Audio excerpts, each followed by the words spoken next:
Ladies and gentlemen, welcome! It's DreamHack here in Stockholm, Sweden, and we are about to get into the semifinals of the Counter-Strike Global Offensive Tournament. We are here at the desk, and joining me, of course, are going to be Anders and Thorin. What's up, guys? All right, how's it going, boys? Doing well? Yeah, doing well. This is an exciting day. We've already gone through the group stage yesterday, Anders, and it was a brilliant thing. Lots of upsets, lots of exciting matches. No doubt about that. I think if there was no betting yesterday, but if there was, I think I would have been wrong a lot. Yeah, right? There was no betting yesterday. I think that was a good thing. A lot of people, you know, the streams, Oblivion, all of that. Thorin, did you get a chance to watch any of the matches yesterday? Did you get to follow? I watched a few of the VODs. I was surprised to see NiP get destroyed as heavily as they were in that game there, especially on a map like that. You know, usually you expect that to be a map with a lot of parity. Both teams get a lot of rounds. Instead, NiP completely shocked. And then obviously, 3DMax is like the story of the tournament, really. This team wasn't even supposed, they're the Clerks team, okay? They weren't even supposed to be here today. And then here they are. They got through the group stage, they beat Dignitas, and now they get to play on the stage. That's the big thing already. We had two French teams go through in Group A. NiP are not here on the main stage, here in Stockholm, here at DreamHack. This is their tournament, their turf, and they're not here to represent. Yeah, that's a really big upset. There's no doubt about it. Especially because, as you said, home turf, and even more so because NIP were actually playing at Inferno Online, where they have their own playing room, and you know, they had their own logos on the chairs. It was pretty much expected they were going to make their way through. Even if they lost to one of the French teams, I feel like that was what was on the menu, essentially. No. I think, still, I'm more surprised by the fact that 3DMax made it through both Copenhagen Wolves and Dignitas. To me, that's still a bigger upset. It was the day of Dane killers, essentially. Yesterday, not a single Danish team made it through. Both French teams made it through. That was the really interesting thing here, because we had two of the Swedes, but Fnatic have made it through in Group B. They took first seed in decisive fashion there. No really surprise. They do look like the team to beat coming into this. They're going to be in our second semifinal match of the day. But to start us off here today, let's go ahead and take a look at the teams. It's going to be 3DMax versus LDLC. So the French team, who took first seed in Group A, destroying NiP in the process, up against the second seed of Group B, 3DMax, who had so many upsets. Yeah, that's pretty much what it's down to. But I think the challenge today for 3DMax is a really different one. I mean, Thorin, they're playing a best of 3 today as opposed to a best of 1. So, you know, we were just looking at the odds on the various betting sites. What do you think? Right now it's like 90 to 10% basically. Do you think that's reasonable? Yeah, I think that's about reasonable. I mean, that's one of those scenarios where you have to give them some percentage because something they could play amazingly, but actually you feel almost certain like LDLC has to win this. Like the caliber of players they have, the experience they have, and also it took everything from the 3DMax guys to get out of the group. It's not like they were super convincing and we didn't know they were secretly one of the best teams. They took everything, and Dignitas was still a good team, so I think the odds have to be heavily weighed in the favor of LDLC here. Well, let's go ahead and take a look at the brackets real quick and bring those up so you guys can see what we have in store for us today. It's going to be 2 semifinal matches, the first one about to start now, and here we have them. So our second semifinal match is going to be Fnatic, the first seed in Group B, having taken out both Danish teams in the process, as well as 3DMax. So a great performance there. And Titan, second seed, our second French team here from Group A. They managed to just barely survive versus NiP, and it was a 1v2 clutch from Kenny to do it as well. So, I mean, we're going to be looking a lot at Kenny, but that's not going to be happening until later on in the afternoon. So this is what we have for us in store today. Tonight, of course, we're going to have the grand finals here at on the main stage. But LDLC, 3DMax are going to be our two teams to start us off, and it does seem like they are in position. They are ready to get into this match. So we should be actually pretty prepared to get through. Actually, we do have the map bans as well, the vetoes, and you guys have noted them down as well. Because we have like 2 papers right here, and well, we've tried to make it look a little bit better. This is coherent. This is definitely coherent. Yeah. So, guys, just to clear things up, this is going to be the major map pool that was taken from Gamescom. So we have Cobble, the new 2 maps from Valve, Cobble and Overpass that are in, as well as Cache, and Train is out. So it's a 7-map pool that we'll be going into. But already it looks like the 3 maps that we have selected here are going to be Cache first map, Dust 2 second, and Mirage if necessary. Yeah. So pretty reasonable maps, I think, for LDLC, and actually not that bad maps either for 3DMax. Just going into it, I think a tough map for them would have been a map like Nuke. That would have been a lot more difficult. But yeah, Cache, Dust 2, not bad maps to start off with. What do you think, Thorin? I think actually I'm surprised that LDLC let Dust 2 through. That actually suggests to me that they're not actually that worried about the Finns, because Dust 2 was the map, obviously, that 3DMax was able to beat Dignitas on. So you've just seen them beat a very good team on that map. That's one of those scenarios where when it's an underdog, you just think to yourself, right, just take that map away then. Let's make them play another map that we haven't seen them play on. But actually that suggests to me LDLC is very confident in their game on Dust 2. So Cache is the one where I'm really interested to see what will the Finns have on that map, because that's a map where the swings can be huge when you're playing teams that are very good on Cache. They utterly destroy you. You know, it's not going to be close. Well, is there such a thing as too much confidence going into this then from LDLC? Could they just generally be underestimating the Finns? I mean, they had a chance to see them yesterday, so they must have some. They must have had a bit of a chance to look at them. I think there's a degree where you can have too much confidence in that sense, but then again, maybe they just have something in their own Dust 2 game where they're more confident in that. It's like they don't want to take away what they think this is going to work for us. That's another thing, okay. Sometimes you see this in tournaments where a team wins a lot on a map. So a famous example, Virtus Pro won all those games on Mirage, but Nip still let it get through in the final at EMS against them. But the reasoning was, when Nip were watching them play Mirage, they were like, oh, I think I still see something that we could do that would work okay. Turned out to be wrong in that case, but sometimes you might go against what's like the conventional wisdom because you think to yourself, no, our strats would work though, even if it didn't work for other teams. So I think LDLC just think to themselves like they won't do what they did to Dignitas against us. Now, that's going to be something as well, but the big point I think that you're making here is that they have information on Dust 2, and they've obviously been able to go over it, review the data last night after the matches, after the groups wrapped up, and they actually know what to expect from 3D Max on this map now. They would have seen everything pulled out of the sack to be able to beat Dignitas from 3D Max. So do you want to face them on a map that you have no information on, or do you want something that you have a little bit of a head start on and you're going to be able to kind of expect what's coming at you? And as sort of a secondary point as well, because LDLC is also a new lineup, it's maybe easier for them in general to play Dust 2 than it would be for them to try and put themselves on new, or even maybe even worse, some of the new maps like Cobblestone and Overpass, which have been conveniently banned out. Yeah, we didn't see those on day one. Didn't see Overpass, didn't see Cobble. It was actually the day of Cache yesterday. Group B in particular was like No, it was a repeat of what happened at G3. Similar. Cache rules everything around me. Cache money. Wu-Tang. Yeah. Well, I mean, that's the thing right now. At least there's going to be a lot of information from both of these teams for Cache. So they can figure, they've already seen some of the teams play them out. 3D Max have already played on this map. So again, this is information that LDLC can put to good use here going into the semifinal. Best of 3, if you've got an idea what your opponent is already going to be doing, that's a lot of information to be able to play off of. The big thing here is this is going to be Mirage.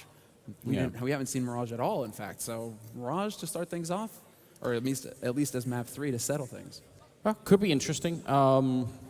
I think the French teams generally have been doing pretty well on Mirage. I don't know about this exact LDLC lineup, but I would be surprised if they don't have a pretty good understanding of it, even just playing the basics. Well, I mean, we saw them play yesterday. It was Titan and played LDLC on Mirage. Of course, and LDLC won like a fairly close game. And yeah, famously, obviously, Titan, at the end of their lineup, their previous one, were quite strong on Mirage, actually. They used to be one of their home maps at G3. We saw them pick it all the time in the group stage. So you take the different parts and you put them in different teams. I think some core of it still remains that they're strong on these maps. I think this will be the strongest map for LDLC, actually, Mirage. I think it's the one I expect them to be very powerful on. I mean, someone was asking me on Reddit yesterday, who's going to be winning, between these two teams. Okay. You didn't answer them because it's just a Reddit user. I understand. Nice story. What happens next? Well, essentially, what it comes down to is if I try and match up, like just on a one-for-one basis, you take any one player from 3D Max and you put them up against any one player from LDLC, say they probably come out on top. But I would have said the same with Dignitas. You mean the LDLC players come out on top there? Yeah, the LDLC. Okay, you made it sound like it's no. Okay. Yeah, I meant the LDLC players, and I would have said the same. Skill-wise, man for man, the outmatch. Yeah, and I would have said the same with Dignitas. So that actually is the one reason why, the 10% that we were talking about is I would also reserve that, just saying, because I made the same analysis with Dignitas and turned out to be wrong. Yeah. I guess there is room for something, but I think again the upset is much more difficult to get when you're in a best of 3. Yeah, especially because the thing is, in a best of 3, really good teams who are tenured and they've got the experience, even if you shock them on that first map, think of the last 2 times the Complexity and Cloud9 guys played against NIP. They always won the first map. They came out guns blazing. Everything was going amazing. Map 2 would always be like, they'd be sort of leading, they'd be in position, and then all it took was once NIP had enough time, they would gradually adapt, and then they would just be winning the rest of the game. And so that's the problem if you're the underdog team. If you're the underdog, I usually say you have to just smash it 2-0. You have to just play out of your mind the first 2, because if it gets to a third map, that's when the experience always shines through. No, that's exactly the case, and that's exactly what we can see here. There's still a lot of experience on 3D Max, but because they have had time to play together as a lineup, their last LAN final was actually Asus ROG just a few months ago, and they took second place there behind My Revenge. So they do have the experience together, and they do have experience on the stage. Now, is it going to be enough here to be able to take on one of the French giants on the main stage here at Stockholm? But we should be able to get up there and have a word with them very soon here. We're going to actually have a chance to hear from both of these teams, not to an NBK. We're going to get to hear from one player from each team and have a short interview with them just to get their thoughts on what is going to happen going into this match. And of course, you guys are going to get to see their lineups as well. But that's not going to be for another moment here. the big thing, I guess, is that basically we have LDLC, so much talent, sheer talent on this team, because we haven't really even been able to talk too much about it, but now it's like perfect playing conditions for Shoxy. It's NBK, mountains of experience with Smiths, coming over from Titan. Happy is there to give his experience as well, and then you just have the mad fragger Kyoshima, who played out of his mind yesterday and did a lot of work for LDLC. I mean, this team is certainly the favorite to get into the finals and really put up a strong challenge versus whoever comes from the other side of the bracket. I mean, one sentence that stuck in my mind when I was talking to Shoxy at, it was either Cologne or Gfinity, I can't remember, but one of the two events, and he said, what I feel like sometimes playing with you know, the Den Epsilon team is when I'm dead and I'm watching them play, I wish I could sometimes sit down and take over, like pause the game in a certain position, and then... So he wants a bot, basically. He wants someone to leave the game in a tournament match, and then sure, now I get to play against Spam T, take it over. BM. Because, exactly, well, a little bit, you know, but just in a sense, I can understand what he says, you know, I don't have time to explain, or I can't explain properly how I'd want them to play this position, but I feel like I know, and I think with his current team, there's much less of that. I think he has a lot more trust in the individual skill of his teammates, essentially.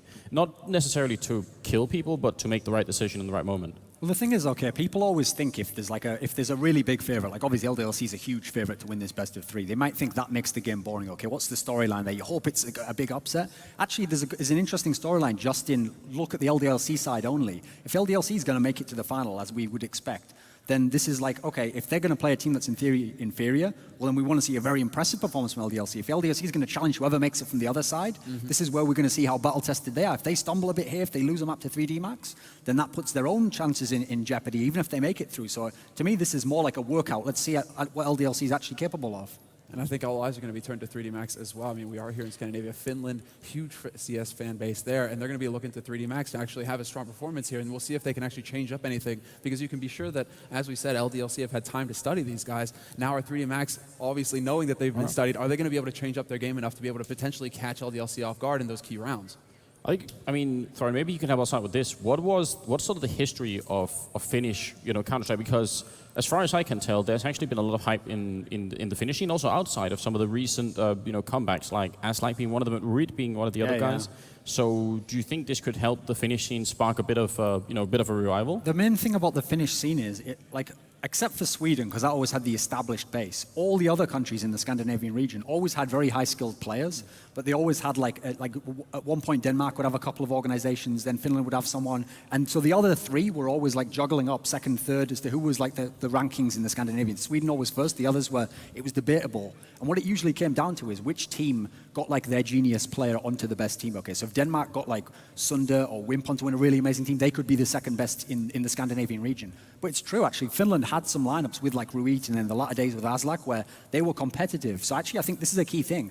If a team like 3D Max establish themselves, they get a good performance here, and they can go to other lands, then that's what could lure one of those guys out. Like, okay, stop just playing for fun and on the side. Like, actually, maybe there's a team now that can potentially go to a major and do well. That's where maybe Ruit or someone does step forward and they go, right, I'm going to be a full-time pro again. Because really, in every country, you need the genius player. Like, if you think about it, when Nico from Western Wolves stepped away from the scene a bit, it took the Danish scene a long time to get back to the level of having a real contender for a tournament. When you have those genius level players, you can't, like, throw away that talent. You have to figure out a way to get it into the best team somehow. So, and I guess... The giant, like, the major is the carrot on the stick, and it's like, you know, going along, and hopefully they follow. Even Lopez has made his way to global lead, so maybe there's a... Maybe Only took him 50 hours, apparently. Yeah, so. hope. He's that quick. And his brother Nasu's been playing for a while too. So I mean, it does seem like there's some movement in the Finnish scene going on. Are you suggesting that they're going to get the boys back? The band is going to get back together again. They're going to meet in a room like, man, we used to be beautiful. Let's do this again, and like crank the music. Like when Take That make a comeback. Yeah. And then we'll do one of those videos like that intro video for DreamHack with them all coming together. You know, a meeting of the minds. I'd be very happy. I'd be very pleased if we can get that happening. DreamHack, we're calling you out now. Make it happen, please. Send a crew up there.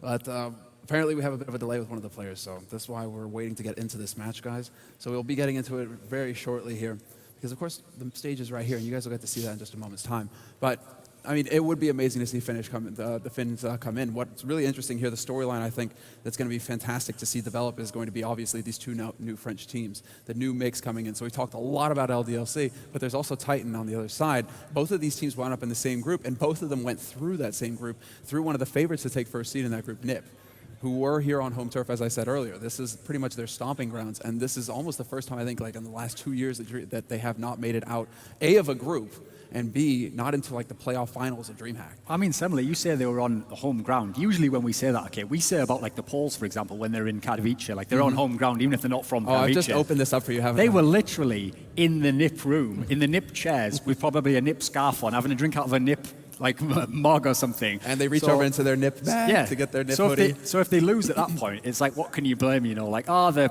conditions were perfect. That's exactly where I practiced, literally. Like the humidity was too high. Yeah. Although I imagine there was a lot of toxicity in that room after that loss. Maybe some sort of leak. Could be. The heat was rising. Faflan's chair suddenly felt really warm. Like, usually it feels quite cool when I'm playing it. It usually doesn't matter if we lose. Damn. Yes, indeed. But I mean, the Titan lineup. How do you feel about this lineup? Because there seems to be, I mean, it's Existence leading it, and historically speaking, he's had a fair amount of success leading teams. I think that's an understatement. He's one of the greatest leaders of all time, for sure. Yeah. So do you think he can do it again with this new lineup? Possibly. Sure. But let's go ahead and find out. We can potentially ask him now. We're going to go ahead now. It is time to get up onto this stage and actually meet our players here. The two teams that will be competing first in the semifinal match. This is a single elimination format, so it's a best of three that's going to settle it all. But we're actually going to go ahead right over here and head over to the main stage where we have 3D Max and LDLC waiting for a chance to fight it out. As I go ahead for a bit of a stroll. What's up, everybody? Hello. All right. Oh, no, of course. It has to be me. It has to be me. I can't not get up onto a stage and mess something up. So we'll give a little bit of a mic spin as well just to really get into character. But now, let's go ahead and actually do this right. It's going to be 3D Max, the first semifinalist team to finish Hope here at DreamHack Stockholm. And we are going to get them up onto the stage first, hopefully. And they should be coming. 3D Max, come on! Get up onto this stage!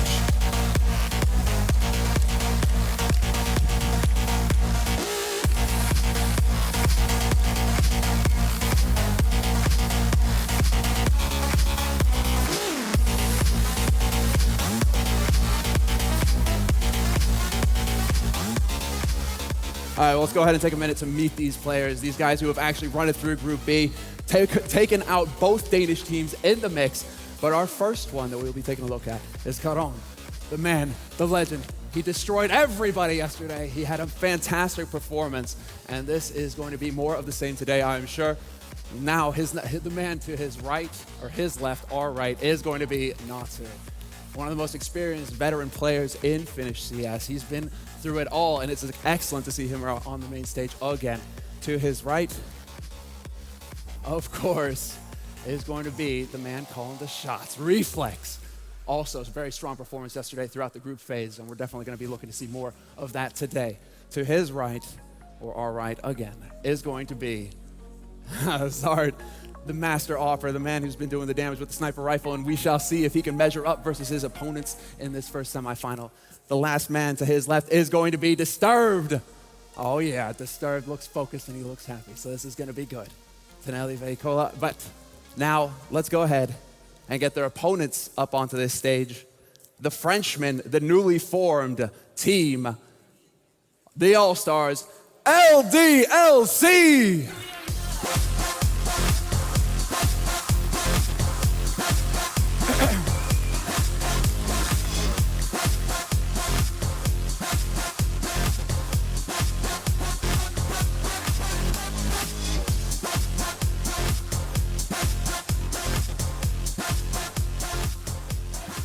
Now LDLC, through some very recent team reshuffling, this is the new lineup that we have before us here. The former lineup finished semifinals at Gamescom. The new one, we expect much more from. We're gonna go ahead and meet our first player. On the very end, it is going to be their opper. Mountains of experience. Smiths, the man, calling the shots, playing the key roles, and definitely lending a hand in the calls. It's going to be Edouard Dubordeaux. Smiths, to his left, the young gun on this team, the man who runs around, ultra aggressive, gets the frags. It's Kiyoshima. Fabien Fay. Now next is going to be Richard Papillon, Shoxy, leading this team now, replacing NBK very recently, but also insane, viewed as one of the best players in the world. To his left is going to be Happy as well. One of the masterminds behind this team, Vincent Cervoni. He makes the plays leading into these matches, so we're definitely going to be looking to him to lead. And NBK, our last man here for LDLC, Nathan Schmidt. There we have it, Nathan Schmidt. The man who actually was the leading force behind this team. After everything shaked up, LDLC, Titan, they all got shredded. Epsilon as well. Nathan, he was the one who had the vision to put together LDLC, and they are here on the main stage today. But it's now time to hear a word from both of these teams. So we're going to bring Natu up from 3D Max, and we're going to bring NBK up from LDLC. We'll get them up here center stage, and watch the step. It's a bit high. All right, there we are. So, guys, welcome. You're here on the main stage of Globe, Stockholm. This is everything we could have hoped for. So I'm going to start with you, Natu. You're coming here from the Finnish scene. I mean, already, just to start it off, what do you have to say to all the fans out there? I mean, there's been a lot of commotion on the social media. Yeah, I mean, Finland has had a bit of a struggle the past few years. We've not really had a team that's been able to compete with the better teams. So, I mean, everyone's really excited. They're finally getting a team that's actually being able to compete with these guys. So, I mean, you know, keep it up. Keep up the spirit. All right, I mean, it's really fantastic to see the Finnish team. Exactly, guys. Crowd is here, and it is gathering. It's still early here in Stockholm, so there's going to be more of a crowd for sure as this progresses. But NBK, same thing for you, actually. You took first seed in convincing fashion yesterday, crushing through NIP. But there's a lot of eyes on you now after this recent team reshuffle. What do you feel what do you make of this situation? Well, we won the group stage. As you said, we managed to win against Titan, one of our main opponents. And then NIP had a very convincing game. We were actually surprised by the result of 3D Max yesterday. I mean, I think not a lot of persons were expecting them to come out of the group. And they played extremely well throughout the group stage. So now it's up to both our teams now to compete as good as we can. And, you know, we're still pretty confident in the game. Now, are you confident with how your game has developed so far since the team has come together? Well, I mean, on the maps we practiced, we are very, very confident. I mean, we took NIP down, as you say, in a very convincing fashion. We managed to play an excellent game. Against Titan, it was more shaky, but we still managed to win some good rounds. So, regarding the best of three, I think coming into the three maps, there is no weaknesses into the maps. We are ready on all three maps. All right, well, best of luck there. Natu, I mean, this is the thing. He's saying he's very confident versus you. How are you feeling after last night's matches, the struggles in the group phase? Are you guys feeling good and prepared going into this one? No problem at all. No problem? Okay. We're confident as well. I mean, you know, we played very well as a team, and that's going to be where it's at for us. I mean, we need to have our team play going if we want to compete with teams and with these guys as well. So if we just can play up to the standards that we're capable of, I think we can take it up to them. All right, well, best of luck, gentlemen. If you want to shake hands before we get this going. This is going to be a sick match. Good luck, guys. All right, so we couldn't ask for a better match to start things off here already. 3D Max, huge potential. It's going to be absolutely fantastic. And LDLC also still up in the air as to who's the top team in France right now, but LDLC definitely showing with a very convincing play yesterday in the group phase that they are the team to watch from France. We shall see their compatriots later on in the second semifinal. But first, I'm going to walk back over here and rejoin Anders and Thorin, who didn't stumble on the stage. You guys just get the easy job. You get to stand back here and not do anything. So what's up? On the other hand, if we had been stumbling, it would have been even worse because we would have been standing still. It would have been really weird. That would be a little bit odd. Okay. Yeah. So what do you make of what's been said already? Well, I think we did talk it over to some extent, and I think ultimately, I mean, it's good to know that 3D Max are going into it with some confidence, but I'm not sure. I think it's still going to be a really, really tough task for them. I don't know. I have a hard time seeing them making it, but if they could take a map, that'd be impressive on its own. This is sort of where, you know, you'd like to say it's all about like the confidence of the underdog. Are they plucky? Do they believe they can do it? But sometimes, even if you believe you can climb that mountain, it's still a struggle. Like when someone tried to get up that step up there, and you still fall flat on your face. Everyone looks, you try to dust yourself off and continue on, but everyone remembers what happens. They feel a bit of that schadenfreude for you. I feel like that's what might happen to the Finns now. It might just be a 2-0 pasting. Over to you, Samba. The important thing is whether they accept it and roll with it. And that's the thing as well, because they're already getting experience on this, and they're going to be able to come out of it stronger, I'm sure, especially after that performance in the group stage. The experience that they're going to get from some of the best players in the world here, facing them on a LAN setting, on a main stage event like this, is a lot that they can take away going into future events. And, you know, I'll try and watch my step next time as well. So, Hopefully we'll be able to get in here fairly quickly. Anders, what do you say? Yeah, hopefully we will be live any second. But until then, it's actually, I mean, just thinking about this from 3D Max, from the organization's point of view, they've got to be pretty happy right now, right? You know, they kind of halfway randomly get invited to this, and they probably think it's a little bit of exposure getting here, and then their team actually does pretty well, which I think is, you know, just to any other organizations that are out there is kind of must be interesting, realizing that wait, there's actually a game here where we could potentially pick up a team, and then maybe they just do really well, and we get, you know, a lot more than we asked for. I agree. You agree? No, Good. The 3D Max, I mean, the 3D Max team definitely blowing it up on Twitter yesterday, as you all can be sure. I mean, they've got to be super excited, especially. I mean, already managing to get to the point where they eliminate Copenhagen Wolves, that's already a very good result coming out of this for 3D Max. And then they were able to take out favorites for second seed, Team Dignitas. So I mean, if you just looked at their performances, look at the teams that you just saw on stage, and then think of how their performances. You know, the 3D Max guys were very workmanlike, they were very blue collar, they were down in the trenches, going through it. Meanwhile, the rock stars of the scene who just come together, they kind of walked in there very suave, very stylish, the way they won the game. Don't you agree? Yes, absolutely. is that it? Are we turning this into the story of the working man fighting up? I mean, this could be the revolution. And, well, these guys are going to know all about that, right? So we'll see if they're actually going to be able to overturn things here. It seems like we were just trying to get a couple things sorted out. Robin, big shout out to Robert, our admin, as well, who's making sure that everything runs here smoothly at the tournament. So we shall be off to a fine start here. But, I mean, Cash, Dust 2, Mirage, again, we talked about these maps going into it, and we saw plenty of Cash yesterday, but this is actually going to be a perfect map to start things off on, I think, because there's a lot of information to go off of. There's already a lot of experience in this tournament to go off of, and so both of these teams should be feeling fairly confident going into it. The man that I'm watching here from 3D Max going into this is going to be Caron, because I'm expecting big plays from him again, because he performed out of his mind yesterday for the team throughout that group phase to put them into this position here. So I'm hoping to see that he can continue that performance and really be that key player here for 3D Max. Yeah, Reflex, I think, showed, you know, I guess he lives up to his name. He actually has like a really, really fast aim. Ixad, I feel like he had his good moments, but I actually think he has a higher level than that we haven't seen yet.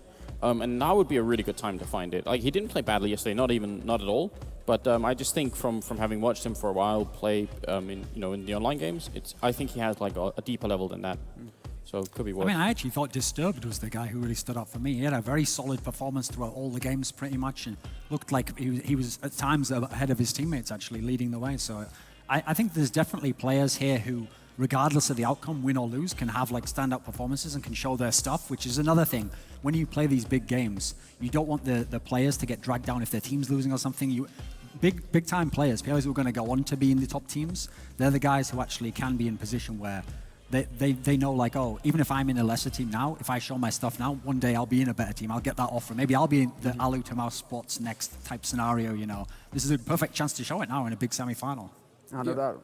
And you're right in bringing up the Stub, just to back it up with some stats here that HLTV put up. He did end up against Dignitas with a 37 and 23 kill death ratio. So 37 kills against Dignitas, that's got to count for something. And a very skilled team, obviously, Dignitas, and great on CT sides. Like, that's a hard team to get put up frags against. Yeah. Legendary for their CT sides, obviously. Yeah, so just going off the scoreboard from yesterday against Dignitas, Natu lower on the scoreboard, but as we said, I mean, how long has Natu been actually playing Counter-Strike at a pro level? Amazingly, the first time I ever met Natu was in 2001. And right back then, he was actually the youngster in the scene. At the time, he was like maybe 17, 18. No, I might be actually 16 at that time. And at the time, believe it or not, his game was totally different. He was like an aimer. He was like a Kiyashima type guy, like an aim star, and that's what he came into the scene for. But in the latter part of his career, he's transitioned to what he became now. Like, he's like a glue guy type guy, where he just does his workman role within the team, but his main role within the team is actually keep the egos in check and then make sure this guy who's new on the scene knows like some of the things you have to do as a pro to make it, and can't just mess around here and you have to turn up to practice and stuff. And that's why he's always around in these Finnish teams now. Even if they change the other players, he's always a core component, because there's no one else who can match that level of experience and has actually been there and seen different levels of player and used to be a different type of player himself. So maybe he can relate to the guy who's an up-and-coming player like a Disturbed or Kaon. Yeah, these are the guys who can benefit from something like that, I think. Yeah, he's also got, coming off of that experience as well, he also has that work ethic behind it, because this guy really never stopped playing. I mean, even if he wasn't competing in teams, he was still playing in the background, just waiting to be able to get back onto one and start getting back onto the scene. So it really is a pleasure to see Natu up here on the main stage now, especially against the young guns that he has here at his sides.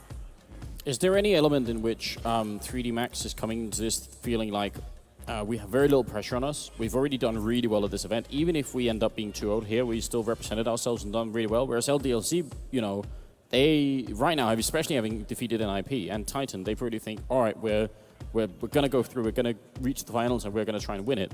So that level, the different pressure, do you think that could affect, you know, positively for 3D Max and negatively for LDLC, or is that... Whenever people say that thing of like, oh, we're not going to underestimate our opponent, like we're going to be focused 100%, you can say that, but the whole point is you can't really do it, because you don't consciously think, right, these guys are trash, I'm going to beat them. It's the idea that you sort of know, if you feel like you can't lose, that's when you just can't fully engage the same degree. If you lose a round, you think, I'm going to pick it up next round, that doesn't matter that much. That's the sort of scenario that, yeah, LDLC could be in, because they know they have to win this. If LDLC didn't win this, even if it was an incredible game by 3D Max, to a degree, they'd be a laughingstock. People would be like, you threw away a final that should have got to, you know, you got through the group stage in first, why, you know, it'd be all the fingers would be pointing at them. People wouldn't even be pointing that much at 3D Max. So I think for 3D Max, the only thing I worry about there is, historically in Counter-Strike, the Finnish teams in general are a bit emo, and like when they start losing or they get behind a bit, they're not really the guys who like pull each other together and like, yeah, we can do it. The guys, they're like, oh, I knew this would happen. Ah, that's a shame. Ah, what time's the bar open? Where's the sauna? Yeah. Oh, well, that's a shame, because actually I was hoping, because their level of excitement when winning was, you know, not that high. It was a bit muted. Yeah. So I was hoping inside, maybe... I'm sure they were just having, they were like Bugs Bunny on the moon at that point. They were just like having, but very cool, calm exteriors, you know. But I was hoping it would work the other way too, so that when they start losing, they'd still be like, oh, it's pretty, you know, we're just playing on, you know, that it works both but then ways. inside, they're just like being worn down by like the weight of what's happening to them, and they're just rethinking their lives. And, you know, I mean, I had a good job before I was doing this. What am I doing? I wonder if my manager's still got that spot open. Do you, I mean, talking a lot about 3D Max now. On the LDLC side, Shoxy, where do you rate him currently on sort of the top 10 list of you know, best players in the world? He's one of the hardest to place, actually, because he still does have those games where he's absolutely nuts. But then on Epsilon, it's hard to blame him too much on Epsilon, because he wasn't playing like his best roles. He wasn't in position to be the superstar every game like he was when he was on Titan. And at the same time, Epsilon was losing a bunch of games, so it's hard to shine when you're losing all the time. So I'd still have him in like my top 5. But I think at this point, that's actually one of the things I'm looking for in this new LDLC team. Will he be the star of stars in the team? Because they have a lot of skilled aimers. Or will they become more like a Fnatic or even a Dignitas or something, where it's just a collection of aimers, and there's one guy's to start one time, one guy isn't another, you know? That's it right there, though. I think you hit it right there. It is going to be a collection. That's the focus behind this team, is everybody steps up. Everybody has so much experience, and Shoxy, that's the big point. Now, we made it earlier a little bit when we were talking about the LDLC, is the fact that on Epsilon, he never really was able to count on his teammates to be able to do what he saw that needed doing. But on LDLC, himself, he's already comfortable with it. He says, okay, well, all of my teammates, they have years of experience. They know exactly what to do in any given situation. I can actually just fully focus on my game and focus on the calls that I need to make sure that they're going to be in the positions they need to be in. So Shoxy's already said, you know, it's a total night and day difference here from going, you know, with his previous lineup to this lineup now. And that's the real strength of LDLC, is 4 of these players have got years of experience at the top of the scene. Happy getting up there with LDLC in recent times, but also MBK and Smiths. I mean, those guys with Titan, with Barry Games, just years and years at the top. So these guys have so much experience going into it. The main thing is going to be Kyoshima and how smart and intelligent and aggressive he is. You know, he's going to be a really point man here for LDLC. I think he's the man who's going to be the one that we need to be keeping an eye on, to have that big genius star performance of, okay, he's in that position, he's going to get the frags, and he's going to be the one making the difference. So speaking about Titan, actually, because what you said is, well, yeah, in Titan, Shoxy had the ability to play his ultimate level. Yeah, everything was in place for him to be the star, you know. And that actually is a feeling I've been having for a while with the old Titan lineup, is that they were sort of like a structure that where you could put like one star player on top of that structure, and that person would go nuts, because everyone else below, like the rest of the structure, knew what to do to sort of uphold him. Yeah. So when they removed Shoxy, they put in Kenny, and it feels like they could have probably kept doing that for a while, like trying to find different stars. I mean, people were even talking about something like Apex. I mean, maybe that doesn't seem as relevant now, but if you put, I mean, I'm hoping that the current Titan structure has changed so that they're not just revolving around having like one guy have a superstar performance, because I think it's hard to win a lot of tournaments like that. Maybe the problem is the one guy has to be really that good. He has to be that great. He can carry every game. We've only seen a couple of guys ever do that in CSGO consistently, you know. Otherwise, that's why these teams like Dignitas, etc., they overload on aimers, because they don't have the one guy who every game goes for. Okay, Device is an incredible player, but I've seen him have big semifinals where he doesn't appear, and someone else has to take up the slack. So that's a great structure if you have the genius player and you want to make him shine the most. But it's very difficult to do that because there's not many of those players around. And also just having the consistency, exactly, because we do see, before the team change actually came through, Titan, when they were focusing on Kenny, and he still is actually at the point for, for Titan, but when they were focusing on him beforehand, he was that point man for him. But the only question was consistency. Is he going to be able to come through in the rounds? And you would have entire halves where Kenny never really showed up, and then it swaps over, and then it all of a sudden starts looking pretty good. But that's enough of that. We're going to be getting into the game now here, and it's going to be the first map of this best of 3, the first semifinal here at DreamHack Stockholm. And it's going to be between 3D Max and LDLC. The knife is to settle on which side these teams will start. If they're going to be on the offense on the T side, or if they're going to be on the defense on the counter-terrorist. Yes, indeed. So welcome to the show, everybody here. First map in a best of 3. We're at the Ericsson Globe in Stockholm, Sweden. And on the Finnish team, they made it through after all. We're going to have to see if they can continue to do what they've been doing yesterday. And Cash may be a good map. Not sure the knife is going to make such a big difference who starts on what side, but again, 3D Max, they are the underdogs. They probably need whatever they can get. So starting on the CT side, this might be a good idea. And then winning that pistol round to follow it up. Oh, exactly. I mean, the CT side is kind of the slightly favored side on Cash, but that's a point that Thor made earlier, is the fact that certain teams, that difference in experience allows them to push regardless of which side they start on. They'll be able to get the momentum that carries them through and gets them a couple of rounds on their side, gets them that cushion early on. So it looks like 3D Max will be starting on the CT side here, so they will have the slight advantage going into it. The one question is, are they going to be able to deal with that aggression that's going to be coming out from LDLC? I mean, Kyoshima on point, just leading the charge. They need to be on point with their crossfire setups over on these sites. They definitely do. And just, it feels like the calm before the storm here. Stage looking really, really good, by the way, here. It's about time we got Counter-Strike into Globen, right? It's been too long. Damn straight. On the main stage here, Friday afternoon. Beautiful day outside as well for Sweden. It's not as bad as it could have been, definitely. And LDLC going for a pretty fast movement up here, but it's not a straight rush. They do have the bomb, so I think actually if they get an opening kill, they are going to collapse on this bomb side, and that would actually be a little bit difficult. There's almost 4 people here from 3D Max. They have a decent setup, the Finnish team, to deal with any kind of incoming rush here. Well, they've got 3 guys, 1 in connector in mid as well. He's going to be able to rotate over fairly quickly on short, but it's going to be Caron behind Forklift looking for the shot. He's not quite able to find it. Forklift actually getting in the way, and Kyoshima will open it up. First blood here in this match. And it's already looking like LDLC are going to get control of this site. Yeah, bomb has not been planted yet, but it doesn't really matter because they're coming out on top in the kill department. And right now it's a 2-on-3. Smiths is kind of low, and now the bomb's finally being put down. The Frenchmen really taking their time, and Reflex has to win this battle in the middle. That's absolutely key. Waiting for it a little bit. The P2000, not a bad weapon, but Shoxy is an exceptional pistol player. We'll pick up that first headshot, and now it's disturbed in a 1-on-3, and this should be an unwinnable position. They keep challenging him, which actually maybe is going to give him a bit of a chance, but he's going to get backstabbed as well. Shoxy comes in with an LDLC arc to pick up that first round. Yeah, very fine done. I mean, that was the thing. Once they managed to get control, they never really let it go. And then putting Shoxy in mid also was just so smart, managing to keep anybody from closing in and getting a pincer movement on the CT side, coming up short and coming up through CT. So Shoxy winning that duel was just crucial. After that, it's a triangle of doom, and LDLC are able to clean up. But now going into the second round, the question is, do 3D Max actually go for an armor buy or not? And they're not going to. So this tells us they really want to have as much money as possible in the fourth round buy. Yeah, plus I think armor is less needed on a map like Cash. And by the way, they're also going for a stack, so that means there's even less of a reason for it. But on Cash, you can generally rely on the terrorists getting pretty close to you. So if you have, the C sets like 2 of them have, or a 5-7 or anything like that, you hit a headshot or you don't, but either way, the guy's going to die or you're going to die. The armor won't make that big a difference. LDLC have done their homework. This is a play that 3D Max went for in the second round as well versus Fnatic on this map.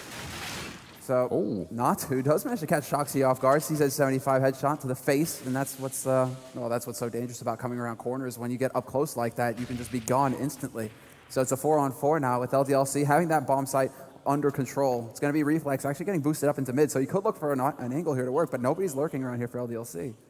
And a lot of patience on the Finnish side as well. They almost find Happy there. Reflex being boosted around, and there's going to be Caron taking down Happy, so that's 2 rifles being stolen here. And they're playing a really patient game, the Finns. They're not just hunting for kills, looking to get whatever they can. As a second one comes in, Disturbed's going to take down Kiyoshima. That is a hugely successful round. They pick up all rifles that they got taken away there. So 3 rifles saved for 3D Max. I actually wouldn't be surprised if they go for a force-up on the rest here. That would not be a bad move. That would, exactly. Somebody can drop, they can drop 2 guns here. They've got 3 rifles to fall on, and they're going to be able to get some nades as well. So LDLC all of a sudden are going to be under a lot of pressure early on here. 3D Max, there you go. Full rifles, good nade count as well. And already LDLC getting a fight 1 round early. Yeah, very nicely done. And Smiths is going to go down, taking the challenge against 2 people who are really aggressively pushed up, and they're going to go and check for more. So not only do they kill Smiths, but they get the information that nobody else is over on that side of the map. And Shoxy's making his way out here. Reflex going to take down Kiyoshima. Shoxy looking for the kill, but he's looking the wrong way. He's going to get taken down by Natu. This is looking fantastic for 3D Max. Another kill comes in. Just straight headshots all around here from the counter-terrorist team. And NBK 1-on-5, and no chance at all to do this. No, he has to be. I mean, he's on the hunt at this point. He's just looking to see if he can catch anybody out of position. But 3D Max, they know that they've got the bomb carrier. Happy was carrying it over in A main. So all they have to do is just close in on that bomb, and they're going to run into NBK eventually. And it looks like Corona's waiting around the corner. He's going to find NBK, and there you go. 3D Max, just fine style here. They're managing to actually make this work very nicely. All right.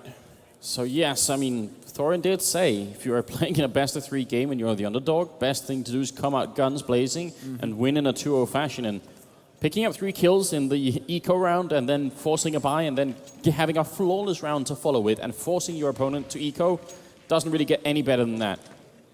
NBK is going to have the scout at mid, so now we have to see if is he quick enough to land it on Xart.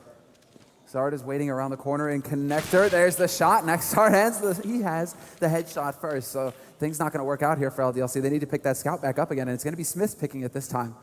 But LDLC in the meantime is starting to close in around this A site. They're looking to see if they can't gather up and just YOLO the man down. And on the 3D Max side, there's a little bit of movement going on, but they are playing it really coolly here. They're not panicked, they're not scared, they're just holding their positions and waiting for LDLC to make the move, and they will make their move. That's a really great double kill from Shox. That C-Set75 coming into play big time, and now the bomb is going to go down as well. Reflex moving up the middle. This could turn around for LDLC. Yeah, firepower is here, however, for 3D Max, and they haven't wasted too much time getting over to this side of the map as well, so already got oversight there. They're going to pin the man down behind, and that Smith's getting picked off. He had that gun, but it's going to be happy now with this AK looking for an angle to work. Kiyoshima, peekaboo, finds Xart, and now Reflex, the only man alive here in a 1v3, and he's on this site, manages to pick up 2 big kills. It's all down to Kiyoshima now trying to play the time. Reflex with the fake bait. Kiyoshima, he's playing this perfectly. Reflex has no time, even if he gets the kill here. And he may have even done enough damage to take him with the bomb. Yeah, very nicely done there. And yeah, he had exactly the angle to just go and peek and see that the defuse wasn't actually a committal, that he just faked it once. So yeah, 3D Max, unfortunately for them, losing a round that was just based off of 1 scout and a couple of pistols. C-Set75 in the hand of Shoxy is looking terrifying. And Shoxy looks focused as well when we get him on camera. He always looks focused. That's the thing. This guy, one of the best players in the world. We're definitely going to be looking to him for the right calls, but also for a big performance here. And 3D Max, luckily for them, they have enough money to go for a pretty big buy here, so it's still going to be 4 guys with rifles, which is actually quite good here. LDLC, however, going for the map control. They're just spread out across this map, looking to see if they can't find anybody peeking on 3D Max's side. Smiths with this AWP over on B is going to get smoked off, though. That's going to slow things down a little bit here. 3D Max going with pretty much the same setup they had for a long time. I'm wondering if that one guy, there's nobody in the vent, so actually they're just holding checkered and the B inside the B bomb site, and then that seems to be their preferred setup here. Wondering if they're going to change it later on in the game. We'll see. But LDLC are getting a lot of mid control because of the relaxed defense here from the CT side in the middle. They are getting a lot of mid-control, but still 3D Max willing to give them that, it seems. They've rotated Corona over onto short to make sure that the defense is going to be strong enough here on the A site, but they are focusing on B, and 3D Max know that checkered is going to be a very dangerous position for them, and they're actually going for a very clever play here, 3D Max. This could work against LDLC. Disturbed is going to start off strong and pick up the first frag, but it's going to be the push hard through the smoke from LDLC, trying to get out onto this site, but Corona, he's already caught them out. Yeah, they do take out Natsu in the back of the site, so there's something going on here for LDLC. It's still a 4-on-3, and with the bomb down, they're not in such a bad position, especially with Happy getting that kill. That was Disturbed coming up from behind.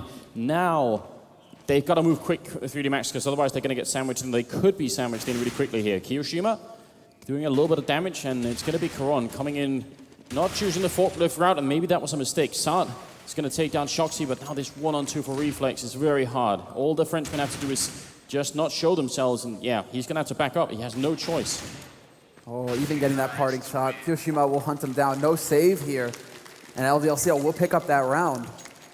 And no save again here for 3D Max. That's going to be a bit painful for them. Their money can't be in too good a spot right now. And they're definitely going to be communicating what went right, what went wrong in that situation. I think you're right, though. Disturbed on that flank. Him getting picked off did a lot to hurt 3D Max's retake. They had a potential pincer movement there, just retaking that side, and it just fell apart once he was gone.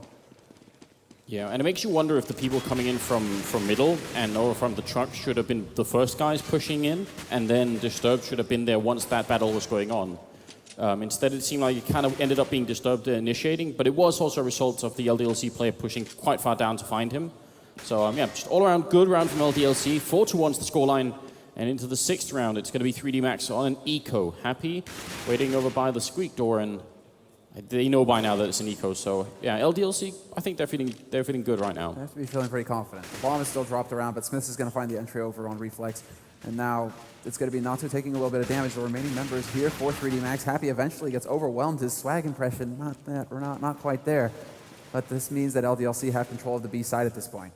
So they're going to be able to get the bomb over here, ferry it over fairly quickly, and get that bomb plant down. 3D Max, however, they have an AK to hold on to now, so that's good for Karon. He can actually hold on to that if he wants.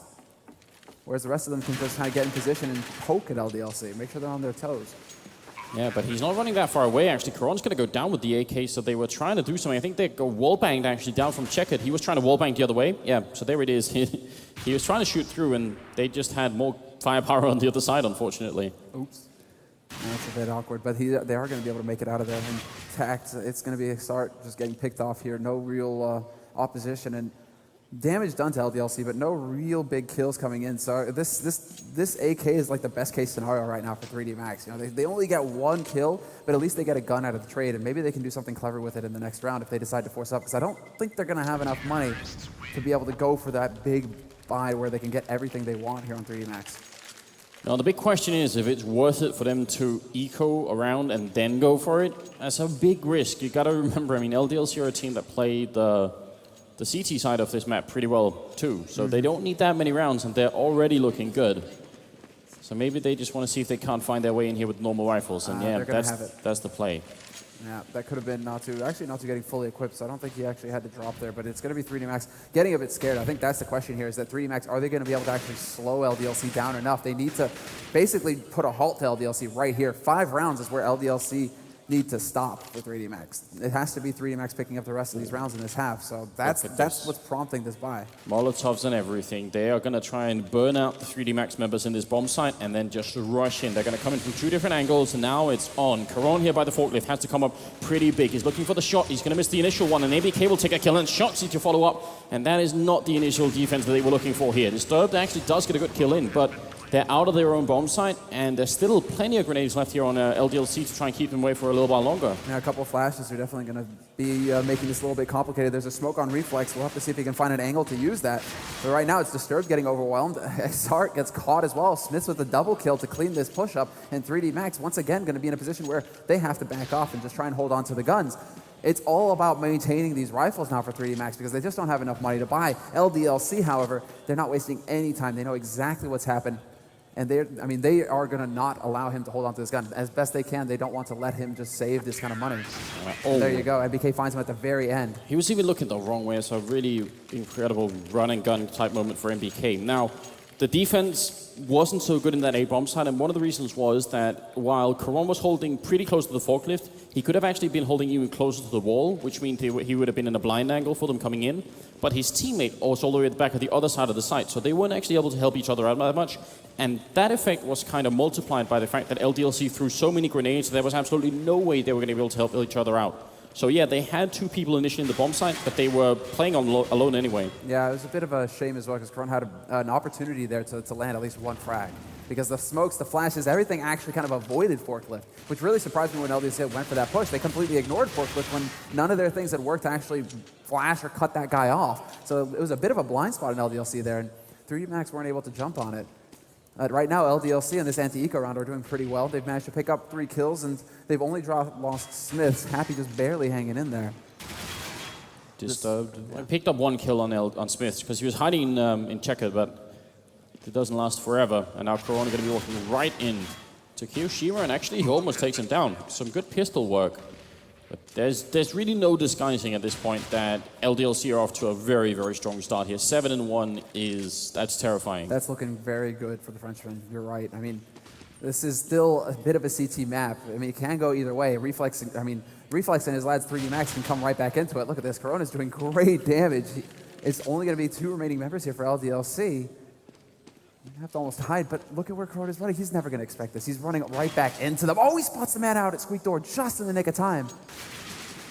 Oh, they were waiting for him all over. I'm not sure if they were trying to hide or if they were setting up a trap, but either way, it works out great for them. They do exactly both, so 7-1. And we're going to have to see something different here from the Finnish team. And actually, something they haven't gone for it. They've gone for it the one round that they won, which was the aggression over on B side, where they caught Smiths off. That was really good. So you got to wonder if they want to try and emulate that. They don't have to do the B if they want. So you can go aggressive all over this map. You could do it at the main entrance. You could do it by Squeak Door. You could, even if you wanted to, we've seen that in the middle of the map as well. And there it is, slightly aggressive setup. So that's a good idea. He does miss the shot, and he's going to go down. That's Happy wall banging through the wall. Very cool stuff, and Natu with a very important double return. Wow, yeah, Natu stepping in and Corona as well. Natu saving the day. That looked like a perfect opening there for LDLC to jump on this A site. Happy with the wallbang too. Sick way to get the entry there. But it's going to be this third picking up Shoxy, who was snooping around mid, and is now just Happy having to back off. So 1v4 situation here in LDLC. It looked like they were in a great position to just jump on that A site and get the bomb plant down, but Natu decided to stop that from happening. Happy's going to go down, so yeah, worked out really well for 3D Max, and they're going to pick up a second round.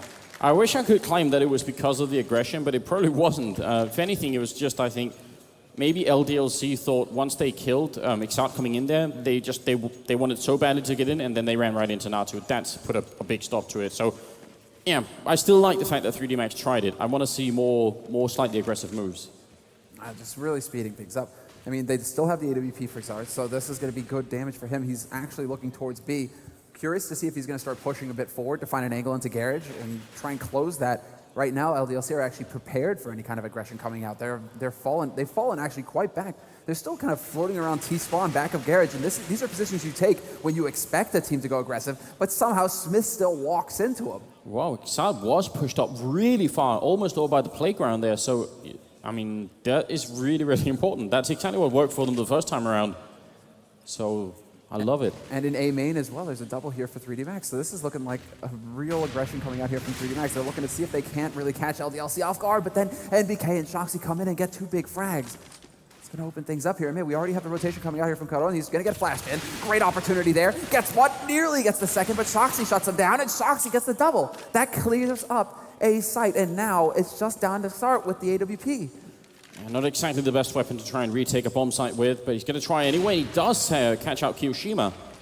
Happy and Shoxy is still left. And actually, he's controlling the bomb here, so how are they going to deal with this? They have a Molotov and a grenade. Walks in, and oh, he misses the shot. That could have been a big opening. And LDLC back on tracks again. That wasn't impossible for him to win. No, definitely not. I mean, when he hits the bomb carrier on short, the bomb drops right in the middle. If they don't have a smoke or a flash to block him off, it comes down to the shots. So that was a big opportunity there to just turn it around for 3D Max. Potential 1v3 clutch could have happened, but now it's going to be LDLC. Fully bought. 3D Max had just enough to put something together. And Disturbed! Pro 90, what's up? Infinite bullets! 2 kills at mid. MBK and Kiyoshima weren't counting on that. And that's a really, really nice start. Now they just need to play it safely again. I mean, once you want to play aggressive early to get those kills to catch the opponent off guard, but afterwards you can play it safe, except for Corona landing a sick headshot on Happy. And now Smith and Shoxy. Best case is they take a bunch of rifles away. And if they could put down the bomb, that'd be even better, but... Well, Smith's landing a great shot there on Corona. Manages to keep his cool. He takes a lot of damage in the exchange, though, so that's certainly not going to help odds here for LDLC.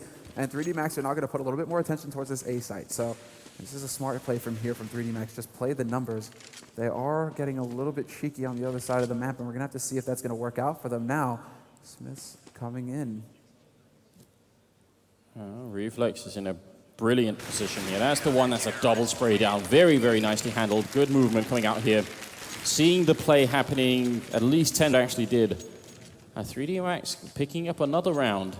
And what is actually the most upsetting thing about the current situation in this first half is that it feels to me like 3D Max actually had a pretty good formula for how to stop LDLC. They just forgot about it for too many rounds in a row. And now they've sort of picked up on it again. So I feel like the scoreline could have been a little bit different if they had made the adjustment earlier. But these 8 rounds for LDLC is already plenty for the French team. Again, it comes back to that underdog thing, right? You know, they just have to go crashing into them and basically just beat them down immediately right at the start. And then LDLC, if they get any time to regain their composure and start putting that experience to work, it's going to look a bit like this. What's up, Natu? 1-for-1 trade. Over by Forklift. It's going to be Caron still alive on this A site, though. Manages to cut down one, and he's still alive. Sart has now rotated in from CT with that AWP. Picks up a frag, and this is down to Happy now. Last man alive, and Caron, he just seems to know. He's lobbing nades right on his head. It's not exactly clear where Happy's going to want to go from here either. Without the bomb and without any grenades or anything, it's just a matter of time before they realize he's there, and now they do. Flashbang draining, and Happy's gone. Caron picks up that last kill. And 3D Max, yeah, they're starting to gear up a little bit more. If they do finish this first half at an 8-7 fashion, that wouldn't be unmanageable. I still think because they're the underdog team and because they're playing a really strong LDLC team, I'd much rather have to see them finish 9-6 to make it a really favorable first half for themselves. But 8-7 isn't it. You can recover from that. 8-7, you can. I mean, you pick up that pistol, you start getting momentum going on your side. When you switch over to the offensive, right? 3D Max, they've shown that they're absolutely capable of picking up entry frags and then speeding up. And that's the very core here, is that they're a very quick team on their feet. They love to be aggressive and get in their opponent's faces. And Reflex and Disturb just cutting them down in droves. LDLC getting overwhelmed, and a perfect anti-eco there for 3D Max. Bouncing back into this game. And now they just need to continue picking up rounds like this, Anders. If they do finish 8-7, they are definitely not out of this. Oh, very nicely done, and they're well on their way. I think LDLC just have one more buy in them here. If they're going to lose the upcoming round, I mean, they're going to be buying now. If they lose the next one, they're going to be ecoing again. So, 8-7 is definitely not out of the question at this point. And it is Caron top fragging right now, I think, for 3D Max. So, doing a fine job here on Cash. Well, let's see. Setup is a little bit different this time for 3D Max. You can see they're pushing quite aggressively. Actually, 3 people over here in B. So they're going back to that style again, and I love it. Flashbang in, now they're going to push out, and it backfires on them. Kiyoshima and Smith, they were ready for it. So you got to wonder if that became too predictable now. I think Ixat's the only one holding the B bomb site, alone with an AWP. It's a pretty tough task, and he's going to miss that first shot. Now to kill in the background. Ixat will pick up one. It's still a 2-on-3. It's not over yet. And they are going to fall back. They have some respect for him, and now 2 in the middle is going to pick up Happy. It's all the way back to a 2-on-2. Nicely done, 3D Max. Yeah, this is still a scary situation, though, because wherever LDLC are sticking together at this point, this is the smart play to make. And if they get around this corner, it should be a 1-for-1 trade, and Natu is going to go down. We're into that 1v1 situation now. Kiyoshima with 2 kills. No smoke to cut off CT to make his life easier, and he's going to be able to get onto the site just in the nick of time. Question is now, does he see where XR's going to come from? No, he ducks. They actually both duck to miss each other. Xant's going to walk up here. Can he get the kill? One more click, and he does it. Fantastic play from 3D Max. They win the round. That was so close. Those 2 opening kills over at B should have been plenty for LDLC to make it all the way through. The bomb plant is going to give LDLC a slightly better round to end off with here in the first half, but I still think their economy is not going to be great. Oh, man. And Natu, the fact is, Natu could have had a double spray down in the middle. He could have killed both. You saw him run out of bullets there with the M4A1. Yeah. That's one of the things. You know, pew-pew lasers are great, but you're 10 down on bullets in the mag compared to the unsilenced version of that rifle. So sometimes you will see these spray situations just look at the money here. They have very few grenades. If they hadn't got that bomb plant, those wouldn't have been AKs, those would have been Galils instead. That is how much that bomb plant actually mattered for LDLC. They sneak in another buy round. Yeah, they just barely manage it, but they still actually get a good number of smokes and flashes here as well. They can go for a play here on the A side if they wanted to. They have enough to be able to cut off CT, cut off short, and put a little bit of pressure there in the back. But look at the way that 3D Max are holding. They're getting really far back here, just letting Sart find the angle, and there you go. The entry frag picks off Smith.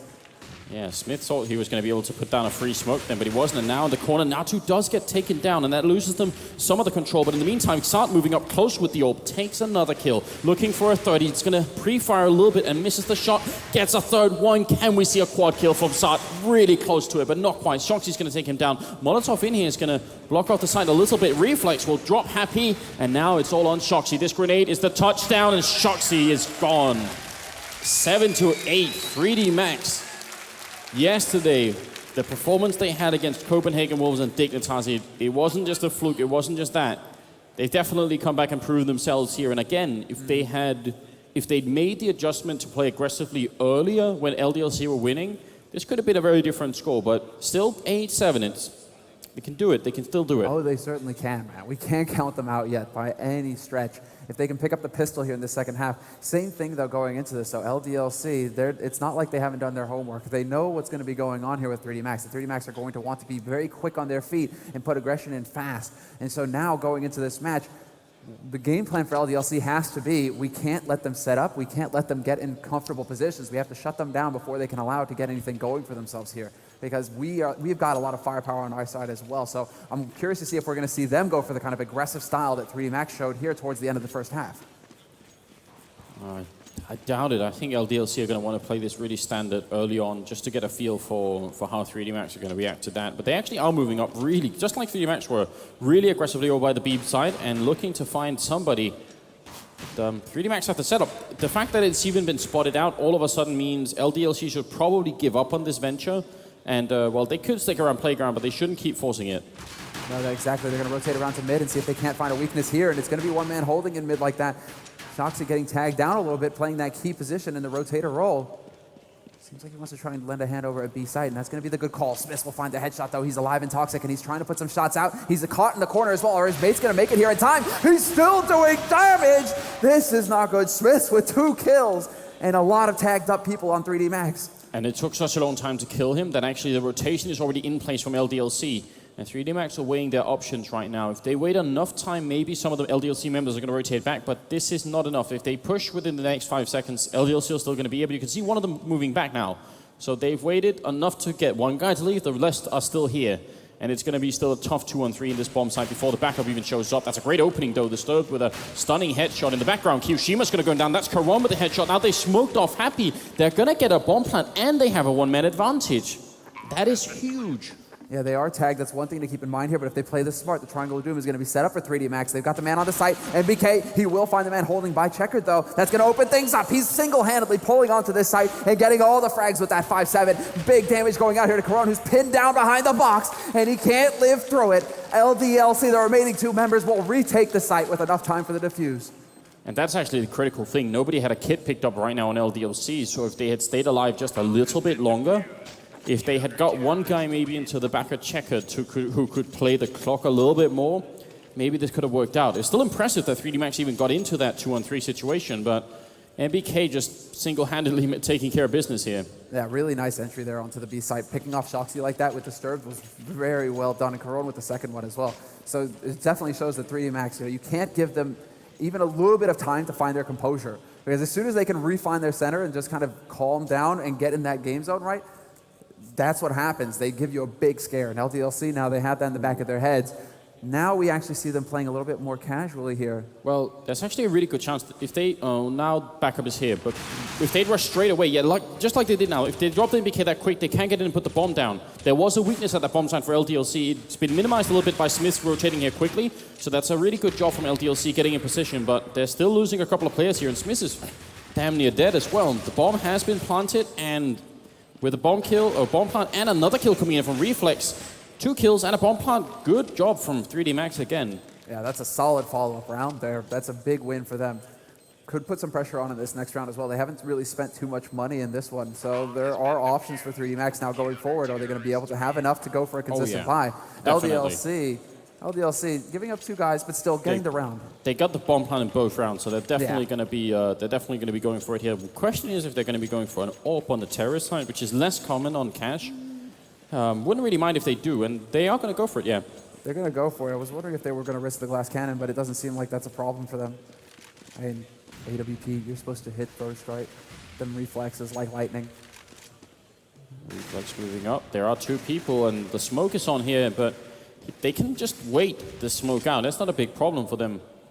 And see if LDLC do become a little bit more aggressive. But they're playing it actually passively all over the map here, the Frenchmen. Except for this. Kiyoshima with the boost. Look at this sexy play coming out here from the French team. If they move just an inch back, it's going to be a free kill here. And Xat, oh, somehow Kiyoshima missing. That should have been an easy kill. And now 3DMax, yeah, they're going to say, all right, if you're playing sloppy in this bomb site, we'll come and kill you. Flashbang come in, grenade does rain out into the middle, and 3DMax are still slowing up. Looked like they wanted to go straight into it.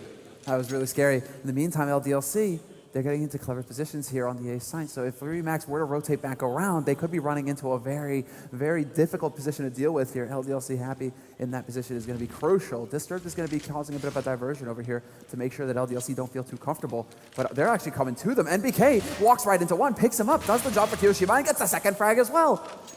Caught trying to boost in that corner. Flashbang goes out. MBK is very nearly dead, but they're going to have to find him before they can do anything about it here. And MBK getting on. Well, that's Smith's actually taking it, but MBK doing a lot of damage as well and almost able to get that frag. But now it's falling apart for 3DMax. They were trying to set up, and that's the worst time to get caught, and Shoxy will finish it off. So LDLC do win the round, and that's a big problem for 3DMax. They've invested a lot into it. Yeah, I'm liking to see this this very quick play coming out from LDLC as well. They're not throwing away players needlessly. Every time somebody gets caught, it's the other one stepping in to pick up that slack. So NBK getting caught first there, but Smith's instantly stepping in to manage to pick up a frag of his own.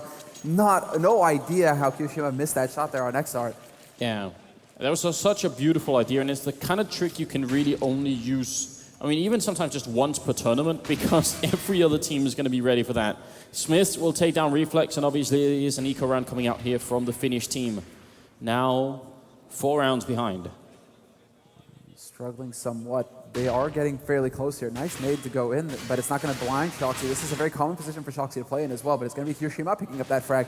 Natu has been removed. Happy alive on this A side is going to drop this, well, he's going to drop the push with NBK there to stop it, and he's going to close the door behind him. NBK. Yeah, nice casual pickoff. Makes it look like that he just does that every time, right?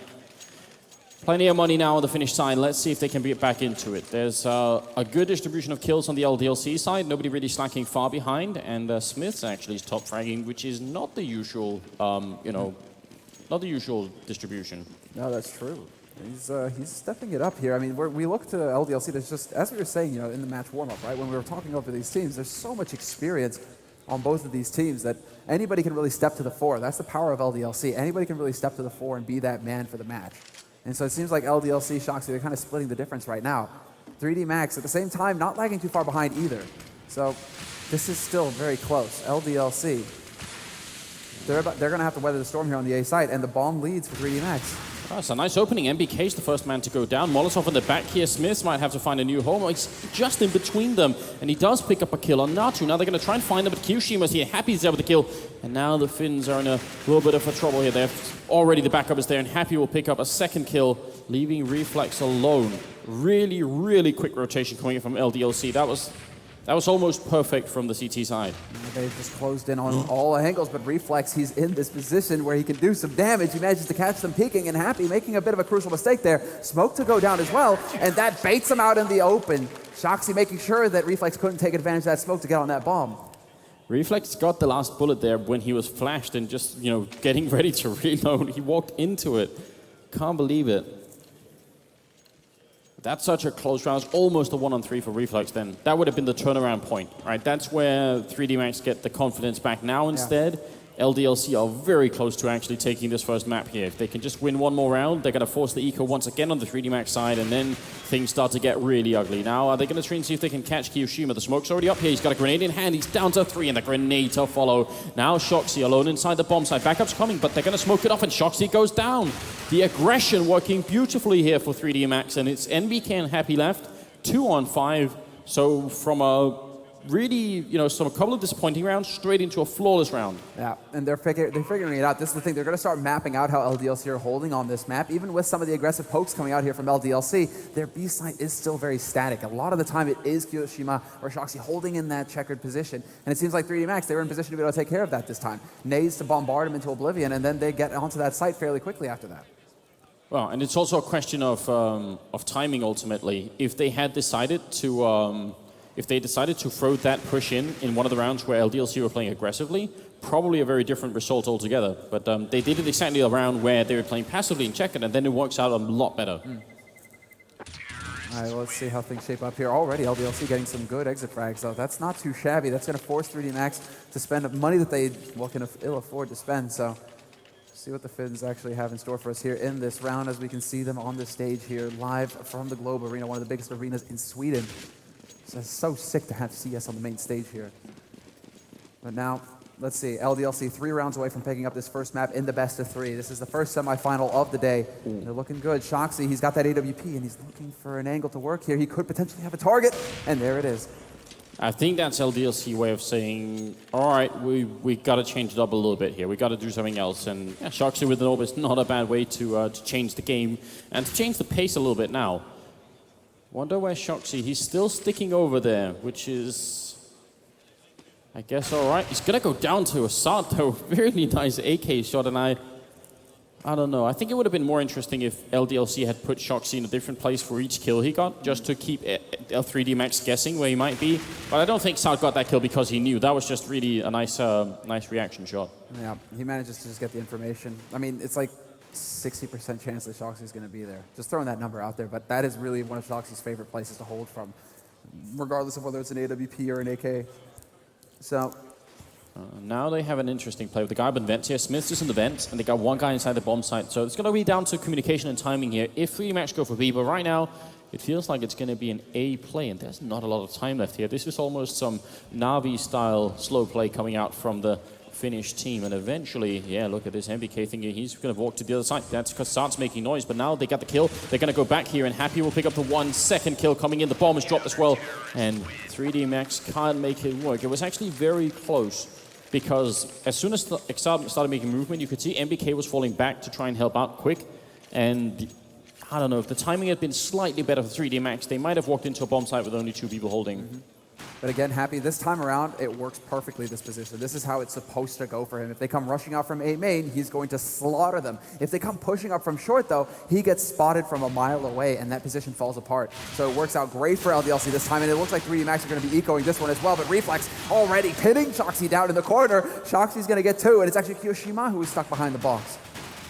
Not looking good here. It's going to be map point any second now. 3D Max at 8, and LDLC at 15, so if they take another round here, that's it. So the Finnish team, best case, they win 7 rounds in a row and force the overtime. And we did see a couple of overtimes yesterday, or almost actually. We saw one, but I think the Nip Titan game almost went to overtime if it wasn't for Kenny and his nonsense. Yeah, that was I mean, it was just Kenny from that position in Element. How does he land that shot, Anders? This is just disgusting. All right, but we'll see more of that later. Titan coming up in the second semifinal of the day versus Fnatic, the Swedish team here at DreamHack. Well, yes, that is LDLC in front of you, and it is LDLC now in game. Smith's going to be holding in front of the boost spot from short, and that's not the best position for him to be in right now. He could get caught out in the open, unless he can find the angle here on 3D Max, but Caron steps out and gets him first. 3-on-3, not looking too bad here. Natu picking up a good kill right at the end. Kiyoshima is actually going to be walking out on the other side of the smoke, trying to see if he can pick up a kill before it pops, but he's going to be falling back instead, and now Shoxy's walking up behind them, and this is going to crumble the attack. Actually, Shoxy missing a lot of shots, but it doesn't really matter. MBK on the other side, they do get sandwiched in. LDLC are going to take the first map, 16-8 on Cash. I feel like that again, I mean, we've been using this line a lot recently, but it feels like that's one of those deceptive score lines, right? You have 16-8, it seems like it's very one-sided. But 3D Max had a lot more openings than they made use of, essentially. Yeah, they did. I mean, it also took them a little bit of time to figure out, as we were saying, throughout that first half, to figure out exactly how to counter LDLC and stop them from getting momentum early. It took them a little bit longer than expected. They did catch up and ended up at 8-7, but going into the second half, it just seemed like LDLC had them dialed in. There was a couple rocky rounds there where LDLC got caught from the outright 3D Max aggression, and that's the thing that LDLC were trying to predict going into this game. They're like, okay, we know they're very quick on their feet. We know they love to just get that entry and then speed up right behind it. So they needed to deal with that, and they did so very well because they picked up the first map eventually. But now we're back here at the desk. Thorin, let's hear your opinion. What did you think about the Yeah, I agree with what you said about it being a deceptive scoreline, actually, because if you look at the score, you'd think, oh, very convincing, like, wasn't much of a game. But okay, the only rounds the Finns really got was on the first half, and then they kind of like, they were too late to be aggressive and do what actually worked for them. But on the other half there, even though LDLC did close it out by the numbers in the second half, I actually thought the Finns were pretty good, actually. The LDLC looked a bit hesitant sometimes. Meanwhile, the Finns were actually like getting kills. They were getting them. They got into a lot of like 1-on-X situation, 2-on-X situations. Yeah, that's the thing. In the end, that's what you see. Like when you have a lineup like the LDLC line with that quality of players, like they're going to pull through in those scenarios. You really need some miracles if you're going to win like 1-on-2s against superior players. And I think that's what you saw. LDLC, they didn't like outplay the team in terms of like a team versus team, but their individual players were stronger. You saw there was no one on the Finnish team who could just go totally crazy. They had their odd rounds, but they couldn't all step up as a team. And that second half pistol, where they ended up in the B bomb site, and they actually got in there and got the kills, even though it looked like they weren't going to even be able to get into the bomb site. If they win that, probably they don't win the game because of it, but instead of like 16-8, where we're at a much closer score. So there were a lot of rounds. But that round itself tells that storyline. You were in a perfect situation. You had something like, what was it, like a 3-on-2 or a 4-on-2? A 3-on-2 hold, yeah. You had everything down, the bomb planted, and then in comes NBK and just cleans up basically, and then it's over at that point. Yeah, that's maybe a good sort of a round to signal how a lot of that game actually went down. No, that's the thing. But let's go ahead and talk a little bit about the map that's going to be coming up now. Because after having seen now what we can expect from these teams on Cash, we saw a lot of it as well from 3D Max, at least in their match versus Dignitas last night on Dust 2. Do we think that this is going to work, this kind of style is going to work against what we've just seen from LDLC here? I think it's going to be a different style coming out from 3D Max, just slightly. But I think they'll have more of a chance to use the defensive play on Dust 2 is a little bit easier and just have like a standard setup. But I don't know. I mean, LDLC are a really hard team, I think, to play against on Dust 2 because we saw some of the aim engagement going on at long range. And like Thorin was saying, when you have someone like NBK hitting shots like he was, I don't know. I hope they're going to play more standard to begin with. Try and see if that works, just for starters. Do you think standard is what's necessary here, though, from 3D Max's perspective? Yeah. Because it seems like I disagree, actually. I think you should go all out. Like what you saw on that map there on Cash was they tried to play standard first of all. They tried to play normal spots. I actually think they were a bit nervous at first. They were trying to feel the game out. And then what happened was when they were so far behind that they knew like this half's lost, they just went, right, well, there's nothing left to lose. Now we'll go really aggressive. And that's when they started getting results because what you saw then was the LDLC guys didn't have like super executes or something that were like unstoppable. And so if you could push up and pick a guy off early, it delayed them and then they were thrown off a bit. And you could see LDLC's head wasn't entirely in the game. That key round where Kirishima got the boost up and he didn't kill a guy when you were having 3 shots on his head, that'll never happen again. So in this sort of a scenario, I think like the situation is right for a potential upset on the map. But obviously, it doesn't matter if you put yourself in that situation. You have to be able to get the kills. And so if I'm the 3D Max guys, I need more from them if they're going to win a map. What I worry about with aggression on Dust 2 as opposed to Cash is that almost every team, if you just played 100 demos of any team playing on the terror side of Dust 2, they'll do the standard Dust 2 spread, right? Have a couple of people holding upper dark, a couple of people holding middle, and eventually they pretty all end up in middle, and one guy holding long. On the terror side, that is. So what I'm worried about is if 3D Max try and throw in too much aggression, I can definitely see LDLC just deciding to wait for it. And on Dust 2, I'd say it's a lot easier for the terrorist side to wait. Whereas on Cash, like we saw with the B-bomb side, when they wait out to a toxic or playground or whatever you want to call it, there's a really good chance you're going to find when you go up as the CTs, when you go aggressive that side, that there's nobody there because the Ts are in middle toward A. Like that doesn't happen on a lot of maps, so you can actually walk out on out of a bomb site and find no terrorists. But on Cash, you sometimes can. I think it's a little bit more difficult on Dust 2. So Dust 2, yes, but what we saw from 3D Max yesterday was some very great short play in particular. Natu loves to peek short, and that was definitely something that Dignitas struggled with. And I'm curious to see if that's going to be another go-to strategy for them, rather than trying to just go for long control, pushing out from long, which is always a bit risky because of what you say, that 1-3-1 setup. If you can actually find a way to get onto short and put some aggression out there, and put that in with the mid aggression as well, we've seen that work in the past for 3D Max. So I'm curious if LDLC, having watched that demo now, are they going to be prepared to be able to deal with the 3D Max sort of defense, which is a little bit still, it's aggressive, but it's a little bit random as well. Does it work or not? Yeah. Thing is as well, Dust 2 is a map as well that really does play into good AWPing. And we saw some of the rounds they were picking up there was when they had the AWP Zate, or whatever he's called. He was hitting shots, he had his position pretty well. So if he can get some strong AWPing, especially mid-control, then potentially you have the chance to make this a competitive map. But on the numbers, you'd say that LDLC are a favorite to win this map. Like, the problems they had on that map won't necessarily carry over, I don't think. So speaking of Dust 2 in general, they've recently extended the bomb planting zone so that it actually goes towards the short side. which is something that I'm guessing. I mean, we've seen already a lot of teams trying to make adjustments for it, but I don't think we've anywhere near seen the sort of the complete difference that's going to make in the overall map. But I'm wondering if because that change is very recent, maybe 3D Max will have a bit of a chance to catch LDLC. Well, we saw them being use less that prepared. yesterday. We saw them use that yesterday. So that's the scary thing here, because we already saw them go for a strat that they used yesterday as well on Cash. But I don't think LDLC picked up on it in the second round, where they really focused on A. I don't know if this was intentional or not, but 3D Max did go for that B stack yesterday on Cash, and LDLC were definitely going towards A early on. So I don't know if that was a coincidence or if that's something that was taken into account. But there was a clever strategy used by 3D Max yesterday as well on Dust 2, where they abused that short plant, the new short plant that you can do now that plants on the other side of the boxes from long. So you can completely ignore out long in a slope and just go ahead straight plant with a smoke. And we saw 3D Max go for that. Now, are LDLC going to be like, well, we know you have this strategy up your sleeve? Yeah, and the reason I bring it up is because you're right, we did see that, but interestingly, we also actually saw what the counter to it was from Titan, which is that if you save enough smokes that the people on short are never going to be able to come through and stop the defuse because you have so many smokes or Molotovs. So yeah, that's what I'm wondering. That's why I was questioning that is LDLC, have they picked up on that? Because if they haven't, there's a chance that 3D Max could get some sneaky rounds in there. So what do you think about that change with the bomb side? I mean, do you think that's something that's a very subtle change that has potentially big implications to the game?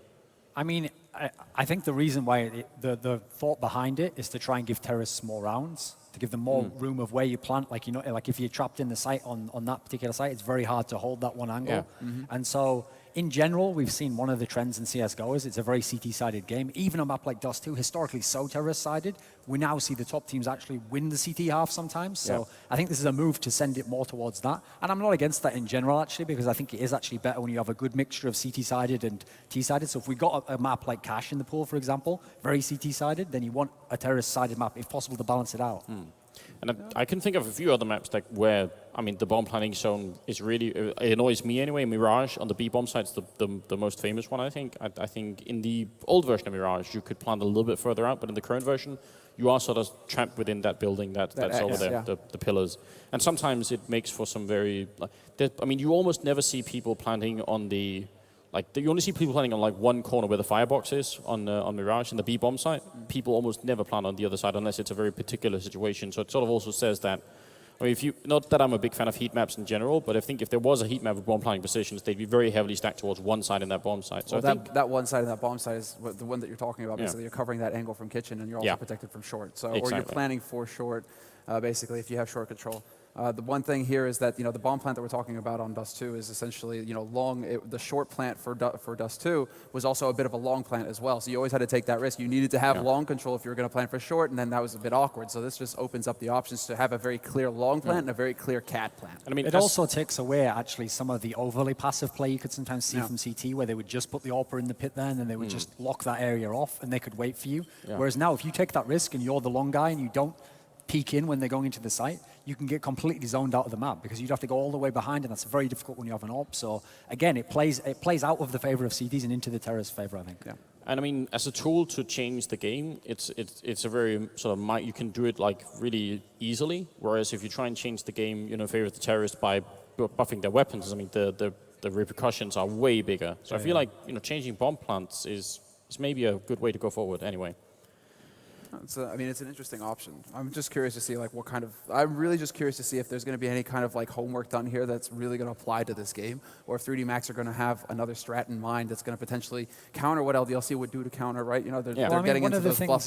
If you ever watch NHL or NBA where they play a 7-game series and there's days between each game, the thing they always stress when they're doing the analysis is what the adjustment will be from what was done in the last game. And usually, the theory you usually follow is that the team who lost the first game has more potential to adjust something from the next one, because the other one thinks, well, what I did works anyway, so I'll stick with that. And usually it's the team who lost. Now, in this particular situation, I can actually transfer that to where LDLC could get a benefit, which is that LDLC saw the Finns play on Dust 2 against Dignitas, and they saw them win on Dust 2. So they can actually see what was done successful there. And if you're NBK, if you're Shocks, you can sit down and go, okay, we already have quite a versatile set of things we can do, so let's just specifically make sure that can't happen again. Because if you take that away, now we don't know, can 3D Max win in a different way, or will they win with a different style? Will players be able to change positions, for example? It's quite unlikely, actually. So if I'm LDLC, that's probably the approach I'd take. Yeah, they're going to be looking to cut 3D Max's legs out from under them. That's definitely the game plan here. We saw a bit of it on Cash when they swapped over to their CT side. Aggressive pushes around the map, making sure that 3D Max don't have time to set up and accelerate. And I expect to see the same here from LDLC on 3D Max's, or when 3D Max are on the T side. But going into this already, 3D Max got the man advantage on this knife. So I'm not sure if it's going to really matter for LDLC which side they actually start on. I don't think it does really apply to them. They're going to be comfortable on CT or T. 3D Max, I think, would like to get the T start, though. So welcome to the second map, everybody. This is it. LDLC and 3D Max. There's a one-map lead currently for the French LDLC. They did win it 16-8 on Cash. And, well, it's going to be 3D Max's turn to pick a side, and they want to stay on the terrorist side. There is one detail here that is worth pointing out when it comes to Dust 2, and it's a guy named Smiths and that AWP of his. That's something we really can't underrate. It is actually, it's been proven in the past to be a factor all on its own. And they even have Shoxy as well, and Shoxy has a very particular style on Dust 2 with the AWP as well, of playing the middle hyper-aggressively. So those are things, I don't think they're going to catch 3D Max off guard, but the thing is, even if you know what's happening, it's still pretty hard to stop. It is. I mean, because, well, the thing is, do we actually see it work here? Because we've even seen other oppers pick up Smith's style of opping, which is the flash over mid-doors and Smith's crouch peaks, and manages to pick somebody off almost so consistently it gets ridiculous. We've actually seen other oppers start to adapt that style. So is Smith going to have that go-to here, and he's going to make it work versus Xart, who's going to be obviously the other man here for 3D Max, who's going to be a part of that battle, the other side of that battle. Shoxy going mid-aggressive is something that's going to be that's going to be interesting to see. But we're already into the pistol round here. 3D Max T-side start, and they're going full YOLO onto the B site. No surprise here. It's unadulterated aggression, and they get right out onto the bomb site. Full control. Great headshots from Natu, 2 in a row, and LDLC are utterly out of position. Look at this. One guy rotating completely through spawn. The bomb is already down, and they do have a kit on MBK here, so he's going to be the key man. If he goes down in upper somewhere, and they lose the kit behind, that's a big problem for LDLC having only one kit. So now Shoxy's moving close, already being shut down, quite low on health, and Disturbed will pick up the one here. MBK has to stay alive. If he dies here, there's no chance to get defuse the bomb, so that's really critical, and he's going to be alone. All gone. Natu with a triple kill at the end, and 3D Max off to a great start. 3D Max picking it up right here. That's it. And now that was a fantastic hold. Just great aggression. That's kind of what we were expecting to see out of them. Just get in their face fast. Don't let LDLC set up and get comfortable. Put that experience right to use. It was just a 3D Max, get in there fast, get the damage done, get that bomb plant. And when it came down to the hold, they landed the shots when they needed to. So already Reflex actually dropping fairly low here. And it's a bit of a battle at mid. But we do have a man sneaking into lower dark, and that's going to be Shoxy. Yeah, Kiyoshima actually will find a headshot on Xart. That's really annoying. Right through the middle doors then. So that one scout already proving pretty effective. And the thing is, everybody else on LDLC actually do have armor and pistols. And because they've taken so much map control over at lower, and Kiyoshima is there on long, taking down the Sturb, that's ridiculous. Now, all of a sudden, 3D Max find himself in a very tough position. And Shoxy's still here. They're still here. They're going to close in. It's going to be a sandwich. They're looking to pincer in LDLC right now. Are they going to be able to figure this out? Caron going to check this angle. It's just so close right now. This is very dangerous because they could potentially get the drop, the full surprise, and LDLC, they would tear them to shreds, but Caron spots them out in time, and they're not able to spring the trap. He's going to get the double kill, and that's actually the defense gone from B. Caron could lead the charge here and take that control of that bomb site. And you're exactly right. If they had taken longer and if that had been a prolonged fight, probably Happy would have been the guy running in from short and things would have been very different for 3D Max, but they're playing so patiently. This is actually just a very intelligent Counter-Strike coming out from the Finnish team here. Very hard. I mean, we've seen so many top teams. Oh, Kiyoshima. There's no accounting for that. That's now a triple kill with a scout. Yeah, that's Kiyoshima for you. And he's going to be able to get onto this B site. The jump shot, the jump shot. There it is. He tags it. It's the Songair Scout. He's got it. He's already landed shots left and right. And he's going to do damage with the P2K as well. He finally gets overwhelmed, but Happy's got the Galil, and they do it. LDLC come back in the second round and crush through 3D Max. Despite the patient play from 3D Max, LDLC manage it. Oh, and there's probably a little bit of frustration there because they actually played that very smartly. I was going to say in the top scene of Counter-Strike right now, so many top teams are very, very bad at playing these anti-eco rounds, and 3D Max are showing some really nice skills in slowing everything down and recomposing themselves and then picking up those frags to actually make it into a 3-on-3. Just couldn't really count on Kiyoshima being that good with the scout. Now Smith is going to take a kill in the middle and a second headshot to follow. It's a bit of a shooting gallery here, and he's going to get some help. LDLC are pushing up very aggressively over at that B-bomb site. Yeah, a dangerous position for Happy to find himself in there. That could have been a gun drop for 3D Max if he got caught, but 6 HP, still controlling his spray well, and he manages to get the job done. So no plant there, so that means $800 not picked up for 3D Max, so we'll have to see what kind of a buy they have going into this. But they're going to want to apply the pressure again, and we're going to have to see exactly where they decide to take this right now on this T side. LDLC, however, they should be fully equipped going into this next round, so it should be perfectly fine for them. No doubt about it. All right, well, actually 3D Max double eco territory, so they're not going to be buying up. It's going to be just a situation where LDLC should be able to pick up more frags. A couple pistols picked up here for 3D Max, though, so LDLC, they have to be a little bit careful. Smith's getting into a bit of a tight spot, dropping down to half HP. He's taking the duel, and somehow it's going to be Zart getting caught in the end. The flank coming in from CT will do the job, and that's actually 2 very solid anti-eco rounds coming in here for LDLC. That's not what 3D Max want to let happen here, because LDLC, it's all about controlling the money, and if LDLC have enough money to be able to buy it for consecutive rounds, 3D Max's job is so much harder. It definitely is, and especially because if LDLC have the money, there's no doubt we're going to see at least 1 AWP. Once they lose a round, LDLC will absolutely pick up 1 AWP, but the question is if they're going to go for 2 or 1 on an auto sniper, and if they have the money for it, they just have so many options, and that in itself is a bit of an issue. So here we see the standard spread that we were talking about from the terrorist side, ending up in the middle with a couple of people, then one guy holding upper, one guy holding long. This is what everyone does. Unless they're rushing or going for a really crazy strat, this is what you do on this terror side. Mm-hmm. Yeah, you're just looking for control. Going to be seeing the flash in, and 3D Max are very good about that as well. They're always flashing for each other around corners. This is something that most teams have actually learned to fear about them, because if that flash is there, okay, maybe it's a little predictable. They could be right behind it, but 3D Max at the same time are so effective making it work. So it's a very difficult thing for LDLC to deal with when that does come through, and we'll have to see if 3D Max are going to be able to abuse that. But Zart goes for the flick shot, and he's not going to land it. LDLC managed to spot him out, but they don't spot the bomb, so we don't see any kind of rotation coming out here from LDLC. They're going to hold to their positions for now. Thing is, if NBK hadn't got into the pit, I think he would have been in a very bad spot up by next to the pit. Now, smoke going to go up here, and this is an exceptional smoke timing for Happy. About 35 seconds, and the smoke goes down, and he has a Molotov. This is going to be very hard for 3D Max to get through, but actually they're not going to wait for the smoke. They're just going to go right in, and Kiyoshima will pick up that first headshot. There's a lot of people here for LDLC. 3D Max have chosen the wrong bomb site, and Shoxy and Kiyoshima will land the kills. Happy goes down. They're actually fighting their way out of this. 15 seconds left. They need to get that bomb down, but the 2 remaining LDLC members are already here. Karan charging up. He wants to get that done. 7 seconds here. They got to plant it quick. Shoxy's alone. 1 on 2 here, and he's going to go down. Great play. Reflex will pick it up. And 3D Max actually fighting themselves out of a position that they probably shouldn't have won to begin with. Yeah, LDLC are going to be shaking their heads after that one. That's definitely a situation that they should have been able to control. Happy playing from Goose as well. Tries to flash himself out, but he got picked up out in the middle of nowhere as well. So that really allowed for the pressure to come onto that side from 3D Max. And the Molotov never got put down like it should have been. There's a big difference. Reflex and Disturb charging out on long here and picking up the LDLC members. And this is the round where they've actually invested into that AWP from Smith. It's just, right now, it's completely not in position. No, exactly, but this is the kind of aggression we were looking to see here from 3D Max as well. Just get out fast, land the shots, run and gun style, and LDLC may not be able to expect that in time. Now we may see the adjustments coming out, seeing as 3D Max are starting to get a little bit of momentum and confidence on their side, so LDLC, they need to put a stop to this quick. But already, 3D Max, they're in a prime position to pick up a round here. A 2-man lead and control of mid. They could be moving up towards A, even though the defense is going to be weak on the B side. Happy manages to find Disturb, though, with that AWP, and this is actually a double AWP play here for LDLC. If they start running up on Cat, Happy is here.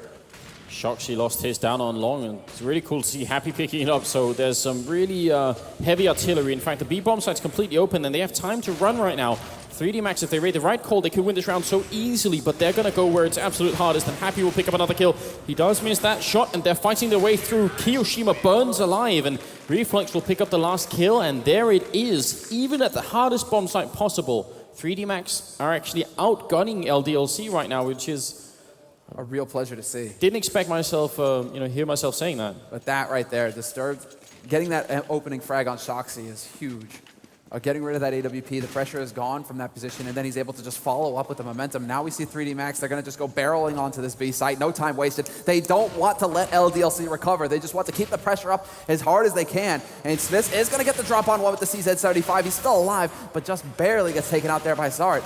Man advantage now for 3D Max, and they've got the bomb, they've got the site. Everything should go their way here in this round. They should be able to actually close this out. 3-on-4. Yeah, the best LDLC can do at this point is look for some good exit kills, and that's also why they've wrapped around pretty much all around the bomb site, just hoping that they can catch 3D-Max coming out of the bomb site and stealing a couple of rifles away from them. This is going to be 4-3, and 3D-Max are actually playing really well at the moment. LDLC are going to have to come up with an answer for it, and I'm not really sure what it is. MBK is making the ugliest skin in the game work, and he sets it up as well. Reflex gets caught by Shoxy, and now look at this 2 AK saved by LDLC. This is a big win for them. As far as they're concerned, this is about as good as it gets. Sure, they lost the round, but that's all right. They're on the CT side of Dust too. If they can force 3D-Max to spend money like this in the next round and save 2 guns to boot, LDLC are going to be very pleased with how this round went. Without a doubt, that's a big victory for the French team. And being on the CT side, they need the money a little bit more than the terrorists do. They had the double up setup, and that didn't quite work out. So they have an ult back on Smiths again, and I'm wondering, he's waiting, and they're excited on the other side, but they're at different angles, so no one's going to catch each other here. And Smiths looked like he was going to go aggressive, because that's something LDLC have actually only done when 3D-Max have had pistols, more or less. Could be fun to see LDLC throwing in aggression when the rifles are in play. Exactly. If they decide to push around, I mean, that's an element of CT Dust too. There is that aggressive option there where you start pushing around the map, perhaps getting into lower dark, pushing. There's a very popular play now is actually pushing in from lower dark and pushing in through upper dark at the same time from the B site and just kind of sandwiching whoever you can find in there. But that really is effective when 3D-Max don't go for mid control immediately. And 3D-Max right now are being very thorough with their map control. They're not letting LDLC find any of those openings to really get out there and do kind of early damage that would slow down 3D-Max. Molotov and flash through the smoke there from Happy's teammate to try and see if he can net himself a kill. And again, look at how slow the Finns are being here. There's 40 seconds left, and they still are just in the starting positions, essentially, which is not necessarily a bad idea, but once they get going, they have to land a really quick opening kill. They can't have any prolonged fights when there's only 30 seconds left. Exactly, and there we go. Corone with the entry. Zart does manage to pick it up. He robs him of the frag, but it's going to be out through B, and hello, Shoxy's here. Smith has the AWP as well. He catches Zart round in the corner. He's got to pick up the second frag. Natu is gone from upper dark, and it's down to the last man alive here. Reflex with the bomb, and he's not even going to get it. He stops just short of picking up that bomb. 10 seconds left. He was trying to make a getaway, and he gets caught off. LDLC managed to stabilize in a crucial round for them. Yeah, and what was unfortunate is because they actually got the entry frag in the middle, that should have been a big opening, but they didn't smoke off CT spawn quick enough, and they didn't have a smoke going into it. So ultimately, they just got shut down from multiple angles. And now it's 4-4 right into the 9th round, and 3D-Max are the ones ecoing once again here. So LDLC hold on to a lot of rifles, including that really expensive AWP. Yeah, that crucial rifle there, 4750 is the cost of that gun compared to around 3K for the rest of them. So it's definitely a big investment. Happy up here close in CT, however, could be in a bit of a dangerous position. They're close by with the P250s. He's definitely within lethal range, but he's going to go for the mad spray, just holding down Mouse 1. And NBK splitting everything up, and he's going to go hunting for more here. Happy looks for the man on Cat, not going to get it. Spots out Corone, he's looking for the shot. He's going to go for the knife. Are you kidding me? Happy, you cannot live through this. One wow. bullet. Points for style there from Happy at the very least. Yeah, he wanted to slice and dice, but doesn't work out that way, and luckily he had a single bullet left. So I think it's the LDLC manager in the background having a little bit of a laugh there. I mean, at that position, it is worthy going for the knife, because that's $1,500 you get for that kill. So I mean, if you're both out of bullets and you can get that knife, go for it. But that was definitely a bit of a risk there. And there it is. Smith, this is the thing. Smith's going for his tried and true. That's his style of opping at mid. And Zart, he just gets the timing down perfectly. Shoxy, however, has pushed up the top Cat, and he's picked off Corone. Yeah, Smith had already tried it once before where it failed, so the repeat got him killed, in fact. Zart ready for it. Reflex. He's going to be taking down MBK. And now, again, 3D-Max not really doing much here, but they are putting one guy down in pit. I'm sad that there's not the guy with the AWP, though. I think it's Reflex who's down there currently. If they had an AWP down here, it would be a lot better, but Happy does have one on the other end of the scale, and he's going to be dropping Reflex. Instant. Still going to be an A push here. Wait, they're going to have the smoke. Shoxy can't throw that smoke now. It's going to be Kyoshima pushing from upper dark. He's going to actually draw a man out. This is going to be interesting here. 3D-Max stand their ground, and Zart lands the shot on Happy first. Shoxy's going to be over here to lend a hand, but he gets smoked off in this nade. Oh, he gets out in the nick of time. Pop flash to do it, and he manages to trade frags. But 3D stabilize and hold on to that round. But that was there was some acrobatics there from LDLC. That was way too close. It looked like that grenade was going to be enough, and then it looked scary because of the flashbang follow-up. So who knows what happened in all that flash madness. Going into the next round, though, I hope that 3D saved that up. I think they did. Yeah, someone picked it up. Double up setup again for LDLC, Shoxy and the Kiyoshima. So not Smith. Interesting change of pace here for the French team. That is actually pretty significant, I guess. I mean, Smith did miss the last battle in the middle. Maybe that's enough to make them think, all right, we'll let someone else do it. Yeah, trying to change it up, right? There's options here, and it's not as if he's in a bad position to use it either. On B site, holding up a dark like that op can be deadly. But 3D Max, instead of going towards B, where Kiyoshima is lurking, they're going to go ahead and take over A, managing to take out NBK over at long. That's not going to help things. Smith does manage to find a shot at range on start, so that was all the way down suicide. Yeah, that's a crazy shot to land with a rifle. From mid to almost T-spawn with a rifle. So I guess that was just better than an AWP for him. All right, then now Smith is getting some interesting information. He's going to be flashed in, and actually Shoxy spots one, and he misses the shot down here. Looks like they're going to try and go up long, and there's a guy hiding by the car. They got to check that quick, and Happy will get the one. He can't see a thing, though. The pistol's out. It's not going to be enough here. Shoxy missing a lot of shots with the AWP, and Molotovs to follow. Now he's going to have to move his position a little bit further. He's still burning. Got to move Shoxy. He's got a 1 health, and he's finally going to be crisped. Now it's a 2-on-2. Natu and Reflex here. They've got 30 seconds. The bomb is going to be actually thrown over there, so nobody has to make the cross. And look at LDLC. They have no grenades, whereas at least Reflex has a 1 HE here. Going to peek up. Well, Natu going for the battle, and he's going to come out short. Reflex is going to get caught as well. Kiyoshima finds the headshot through, and that's going to be LDLC with ample time to get the defuse, getting control of that site and managing the retake there. Not too sure about that positioning there from 3D Max at the end. I mean, they wanted to really just put up a strong fight, cutting off CT, but at the same time, planning for long like that, you can't just get all the way back in that position and then just stop the defuse from coming in that way, playing ultra passive. Just 3D Max deciding to go for a bit more of the aggression there, and this time around, it worked out just fine for LDLC. Yeah, and I think they didn't know how close the LDLC members were by the time they were putting down the bomb, so they probably just went for the first part possible, basically, instead of really having like a laid out plan. I think that happened so fast for them. LDLC over on long are going to be trading 2 for 1, and it is an eco round coming out here from the terrorist side, and great shots coming in right now from 3D Max. They're doing significant damage. Smith could get caught here as well. He's very low on health. They're charging in, and the C set is going to keep him alive a little while longer. And Happy was just like, oh, peekaboo. I'm here too. Those guns are just much less effective when they don't have any bullets in them. Can't really do much. Send it back. The warranty. No, they're not. There are bayonets in the game, but they're not on the rifles. I guess if they were, you could stab someone with them. That would be effective. Our Pasha was just, he doesn't even need a bayonet, he'll just stab you with the gun. There you go, flash from Smith, and that's how it's supposed to work. Sark gets picked up at mid, and this is why Smith is feared as an AWPer on Dust 2. He's got these clever strats, and he just always seems to make them work. Yeah. Ooh, Smith's very aggressive in the middle here. This is kind of what we were looking for from Shoxy, but Smith is capable of it. And actually, it's a trend that's sort of branched out to a lot of different AWPers now who try and do it. So it's not just sort of restricted to Shox or anyone else like that. It is still fun to see it. Natu and Reflex, though, not having that much fun at the moment, being, a couple of people down already, and LDLC really putting a lot of pressure on from all angles at this point. Oh, good nade damage going out there. Natsu's under critical pressure. He's down to 2 HP, and he's boxed in as well. NBK is already waiting on Cat to catch him as soon as he rounds the corner here into lower dark. Reflex is here to get his back, however, and he's going to catch Smith off guard, but Smith with that CZ up close doesn't manage to get the kill on Natu, who survives, but just barely. And LDLC will pick up another round here on the CT side of Dust 2. They really do look like they're in fine shape here. They get rattled a little bit at the beginning, but once the pace starts to slow down, 3D Max just can't seem to crack LDLC's composure. Oh, they've had multiple opportunities. I'm a little bit sad we haven't seen that A push from them that we were talking about with planting. In the pre-show when we were talking about the plant on the new side there. Hasn't really happened too much in 3D Max. Again, with the pistol, they seem to be doing good work here. Shoxy will pick off one, really close with the AWP, and he's getting some backup as well. So this is going to crumble here for 3D Max. They get the 2 kills in, which is still actually pretty respectable. But the 5 rounds they have on, they're not enough here. No, they're not. This is definitely not ideal. But then again, at the same time, Dust 2, strong defense. We saw very strong defense from 3D Max yesterday in their match. So we can't really count anybody out until we see 16 on the board, or we're going into overtime here.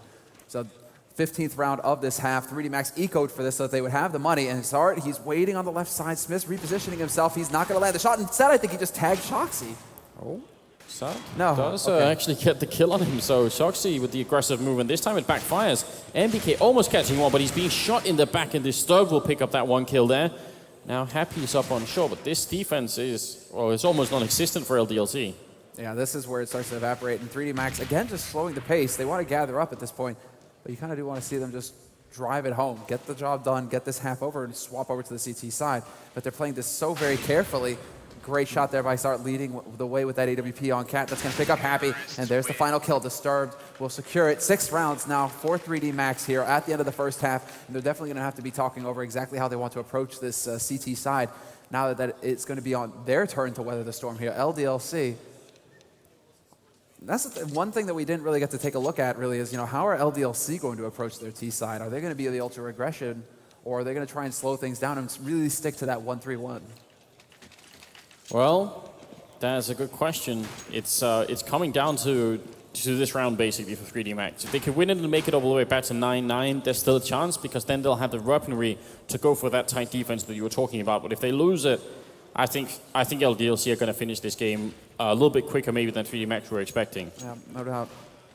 No doubt about it. I mean, this is where it starts to get a little bit scary here. LDLC just getting control of long as well. There's still Corone holding at cars at cross, so no, that was actually a D coordinate. My mistake. He's up on site. He's up on site. Our monitor is not that clear, so it's a little bit difficult to tell. The 0 in the decoy. All right, but it's going to be reflex on Cat, and he does manage to get one fully blind. Not going to pick up the second, but still the damage is done. Corona live on the site, manages to stop the flank coming in from long, and it's all down to Cat now for LDLC, and they're getting caught out. Yeah, firing squad going on here from the Finnish side, and well, MBK's alone, 1-on-3, and he's going to fall as well. So tight defense from 3D Max. They had a really good position. And I like the fact that they had such a big presence on short to begin with, because you can be pretty mobile from that. You can easily jump down into the middle. You can pretty easily defend long as well, especially with the USPS. So they had a lot going for them, I think, 3D Max with that kind of setup. So, well, keeps going. Kiyoshima has the scout, yeah, and why not? And MBK has one too. Waiting to see it. MBK, we've seen him use that before. That was on Cash that they were going with that play there. But Kiyoshima, after the first half on this one with the scout, we're going to be looking for more of the same. Double nade is going to go ahead and ring Happy's bells, and that's not going to be too pleasant for him, but it's still information gained for him. And LDLC, in the meantime, they look like, because they know that there were 2 guys at least over at long, they are going to go for pressure fairly quickly here at mid. They could take advantage of this. Reflex is alive in CT, but he's burning bullets, and it's going to be the crossfire setup here on 3D Max. Oh, and now it's broken as Disturb goes down, which leaves just 1 guy inside the B-bomb site. And actually 3D Max aren't making that much of an adjustment. They're putting a couple of people more down in the middle, which right now it looks like an A split. And if they just get the kill on long, I think they have this round. Yeah, this is going to be so tough to hold. Corona's going to be able to get into this pit, however, or he's going to get caught out in the open, and that's not going to help things. Smith instantly overwhelms him with the help of Shoxy. And now Zard is going to be the last man alive, but he's getting wrapped around on Happy's already out on this site, putting shots in. And Happy playing this safe, not showing himself. He can't let him get away, and he will not. That's it. The long guy falls, and the rest is just easy pickings. So Reflex is coming up from behind. It's a 1-on-4, and he's going to get shot down instantly from Smith. So there it goes. That's, I mean, 3D Max, they lost the second round as well. In the first half, they won pistols both times, but they've lost both the follow-up rounds. And that's something that really comes back to haunt you. Oh, yeah. Now, these are supposed to be rounds that they can count on picking up, right, to go ahead and bolster their score. Well, look at it this way. 3D Max probably would have had the round lead if it wasn't for that right now. It's only 10-7. It's very likely it could have been 10-7 the other way if 3D Max hadn't been losing those rounds. So again, the Finnish team is actually not that far behind, but LDLC, I mean, there's a reason why we consider them, the favorites going into this, and maybe even, a contender to take the whole tournament here. Certainly. Whoever faces them are going to have to be on their toes. There's no doubt about that.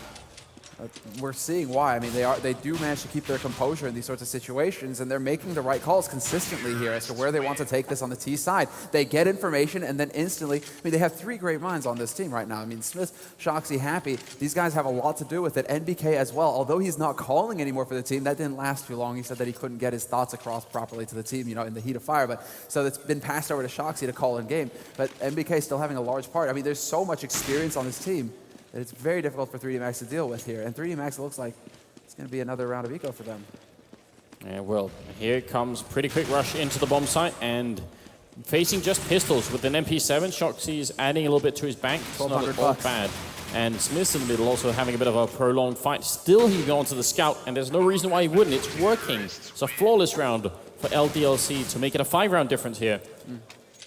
Now it's down. I mean, I would love to see an open and auto sniper right now in 3D Max. I'd like to see them go all in on the defense here, because they got to do it now. Well, they're running out of rounds to do it in, right? We're getting into the late game of the half here, and, well, LDLC only need 2 rounds. Say they take this round, 3D Max have to eco the next, and then they're going to be fighting basically from a position where LDLC are going to be on 14 rounds. They need 1 round to secure overtime or better. It's just way too difficult, and already LDLC picking up both entry kills. 3D Max really trying to get aggressive here, and Zarda's going to find a frag, but then Shoxy comes right back into it, and it's all over the place. LDLC, they look like they want to get out into mid, but instead they're making the right call at this point. They're going to play the numbers game and slow it down. And that's the really big danger with having CT side aggression on Dust 2 is there's a heavy chance you're going to run into that kind of terrorist presence in the middle. And when you do, it's not just going to be coming from the middle, it's coming from lower dark too, unless you have just very lucky timing. So they definitely got crunched a little bit then. It's not done yet. It's still a 2-on-3, but they are at the wrong bomb side right now with the defense. And all right, that's a nice toss. Yeah, that's very smooth. Smith picks off Sart before he can rotate in as well. And now it's just the remaining member here. Happy's going to find him, and this is going to be a great situation now for LDLC, poised to take this second map and put themselves into the grand finals of their first LAN here as this new lineup. This is an excellent performance from them. 3D Max, they're not out of it, but it's still very much a difficult situation for them. They need to come back into it with pistols here. And those CZs picked up for 3D Max. Don't they know what's going on with the game right now? They just got P250s, Anders. Clearly, we found the weakness here. Maybe that is it. I mean, it does cost 500 now. So I think the money change, actually, I thought it would have almost no impact at all, but it does. You do see less of them now. It's only really sort of select players that do bring them up every once in a while. So yeah, especially now with 3D Max are so close to losing the game. They're gonna need everything in the upcoming round. It's a flawless round from LDLC. Really not a lot to talk about. LDLC just taking care of business. Pretty much. 3D Max just trying to push around with the P250. LDLC also being a little bit aggressive. And in the end, the rifles prevail. A perfect anti-eco coming out there for LDLC. And that's going to allow them to build a little bit of bank here as well. So if 3D Max can pick up this round, LDLC are going to have good money going into the next one. But this is the crucial position now. Xart using Smith's own play against him. But he's not going to find anybody lurking. So has to change it up for the cat play. And he could actually pick somebody up here at top mid if LDLC aren't careful. They're going to have 2 people up on short, 2 people down middle. This means nobody's holding long, but I don't really care. I think this is still a pretty good idea. But now that they're going forward, are they going to catch them on time? That's the big question here. They do a lot of damage early on, and they're going to fall back. The grenade follow-up is going to take down Shox. But then Smith with the return kill, and now Kuron is actually the only one holding A. If he dies here, everything falls apart. Yeah, it gets really scary really fast. That smoke, though, it was just a half second late to keep his mate alive, but Smith catches start rotating in through mid as well. And LDLC have set up shop here at mid on Cat. They don't need to budge. They've split the team in half. 3D Max, though, gets the perfect timing for a flank.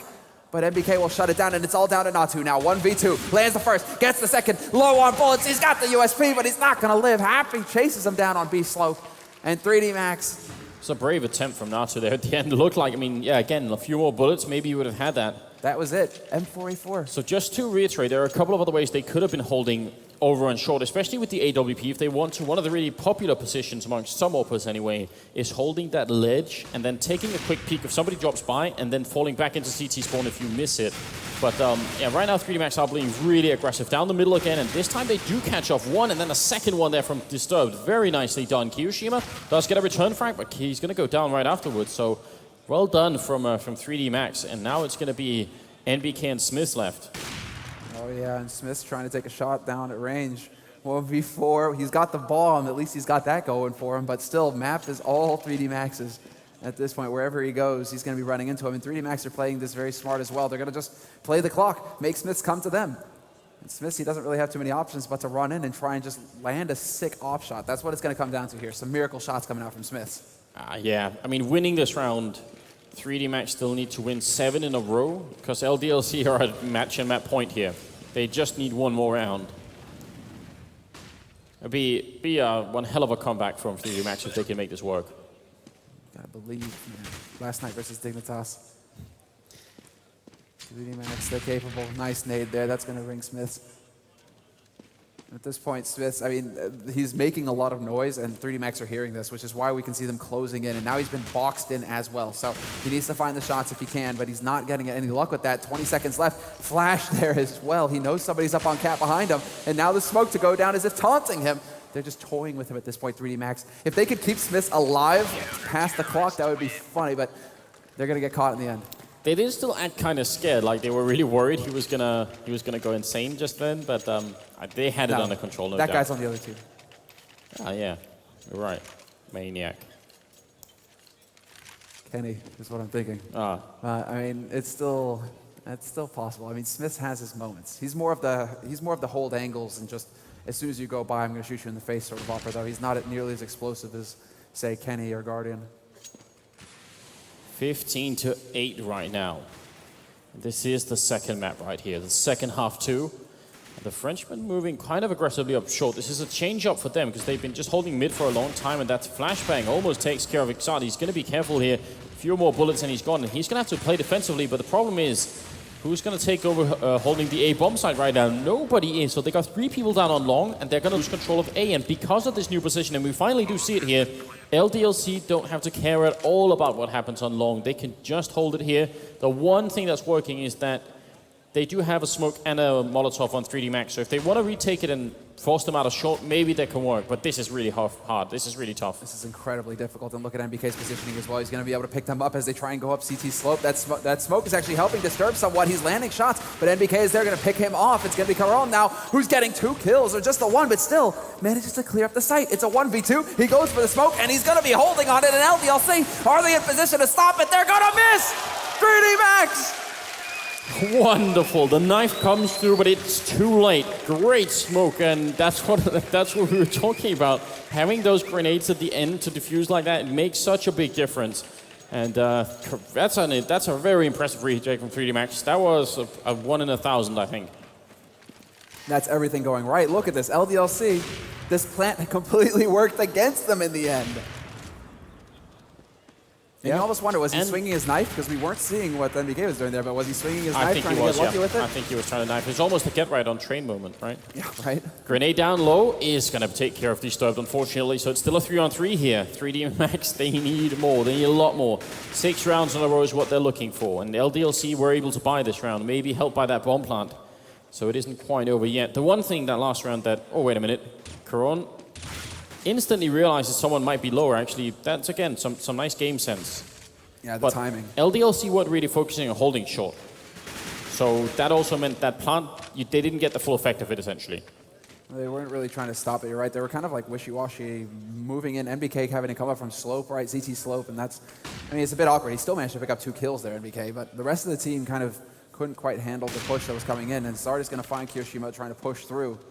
At mid, this is going to be now Smith leading the way, looking to land that shot with the AWP. Not going to find it. He gets baited out, and misses the flick. Yeah, smoke goes up. That means there's only one guy holding the B bomb site right now, but they have the man advantage. And I mean, right now, Natu should know exactly what's coming for him here. He's just waiting, wants one guy to peek first. Happy looks the wrong way. Natu now been spotted out. He still picks up the 1 kill, turns around, he's right on top of him, and one more click, and there it is. Natu with a double kill. Fantastic round from him. Very important. LDLC not able to find him in that corner quick enough. Incredible as well once they figured it out where he was, but Smith's not able to get the job done there. And that's just going to be it. Not too good control there, but exactly like Smith's. That was very odd. Okay. And okay, they can actually still buy. I'm wondering if we bring up the scoreboard real quick here.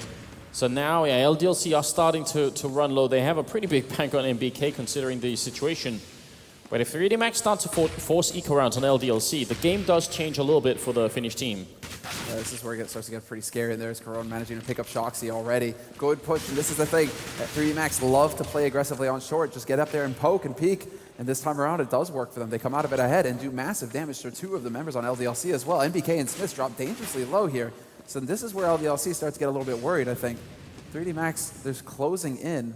And if LDLC don't get a plant this round, it's going to be very touch and go for them in the next. A great flash in.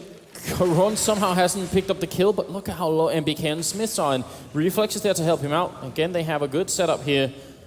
And now The Molotov just burning more time off the clock as well. 3 on 5 here is what we're looking at. Happy with a really good long-range headshot there. But I still think 3D Max have a better position right now. They do. And this is going to be Caron stepping in. Oh, NBK can't quite manage that second kill. And now it is that 1v3 situation. Happy has to run up. He doesn't have the bomb. It's dropped up on Cat, and that's going to be a bit of a problem for him. 27 seconds left in this round. And 3D Max are willing to let him run up there and get it because they know they've got the huge man advantage, and they've got the flank coming in from Natu as well at long. So 3D Max picking up another round, and no plant for LDLC. Anders, they're not getting that bonus $800. No, they're not. Now they really should go for an eco, even if they've lost a couple of rounds in a row. And even if NBK can drop for a guy, I still think it makes more sense for the Frenchman to switch it up a little bit here. And that they will do it. NBK buying AK armor is not so bad. That just means he sort of equalizes with the rest of his team in an economic sense. So that's all right. 27th round is coming up here. And it's still going to be really tough for a 3D Match. They've done a great job already. And if nothing else, they've definitely shown a lot today. Again, today they've shown a lot, but still a long road ahead. Double nade. Oh, just barely dodges it.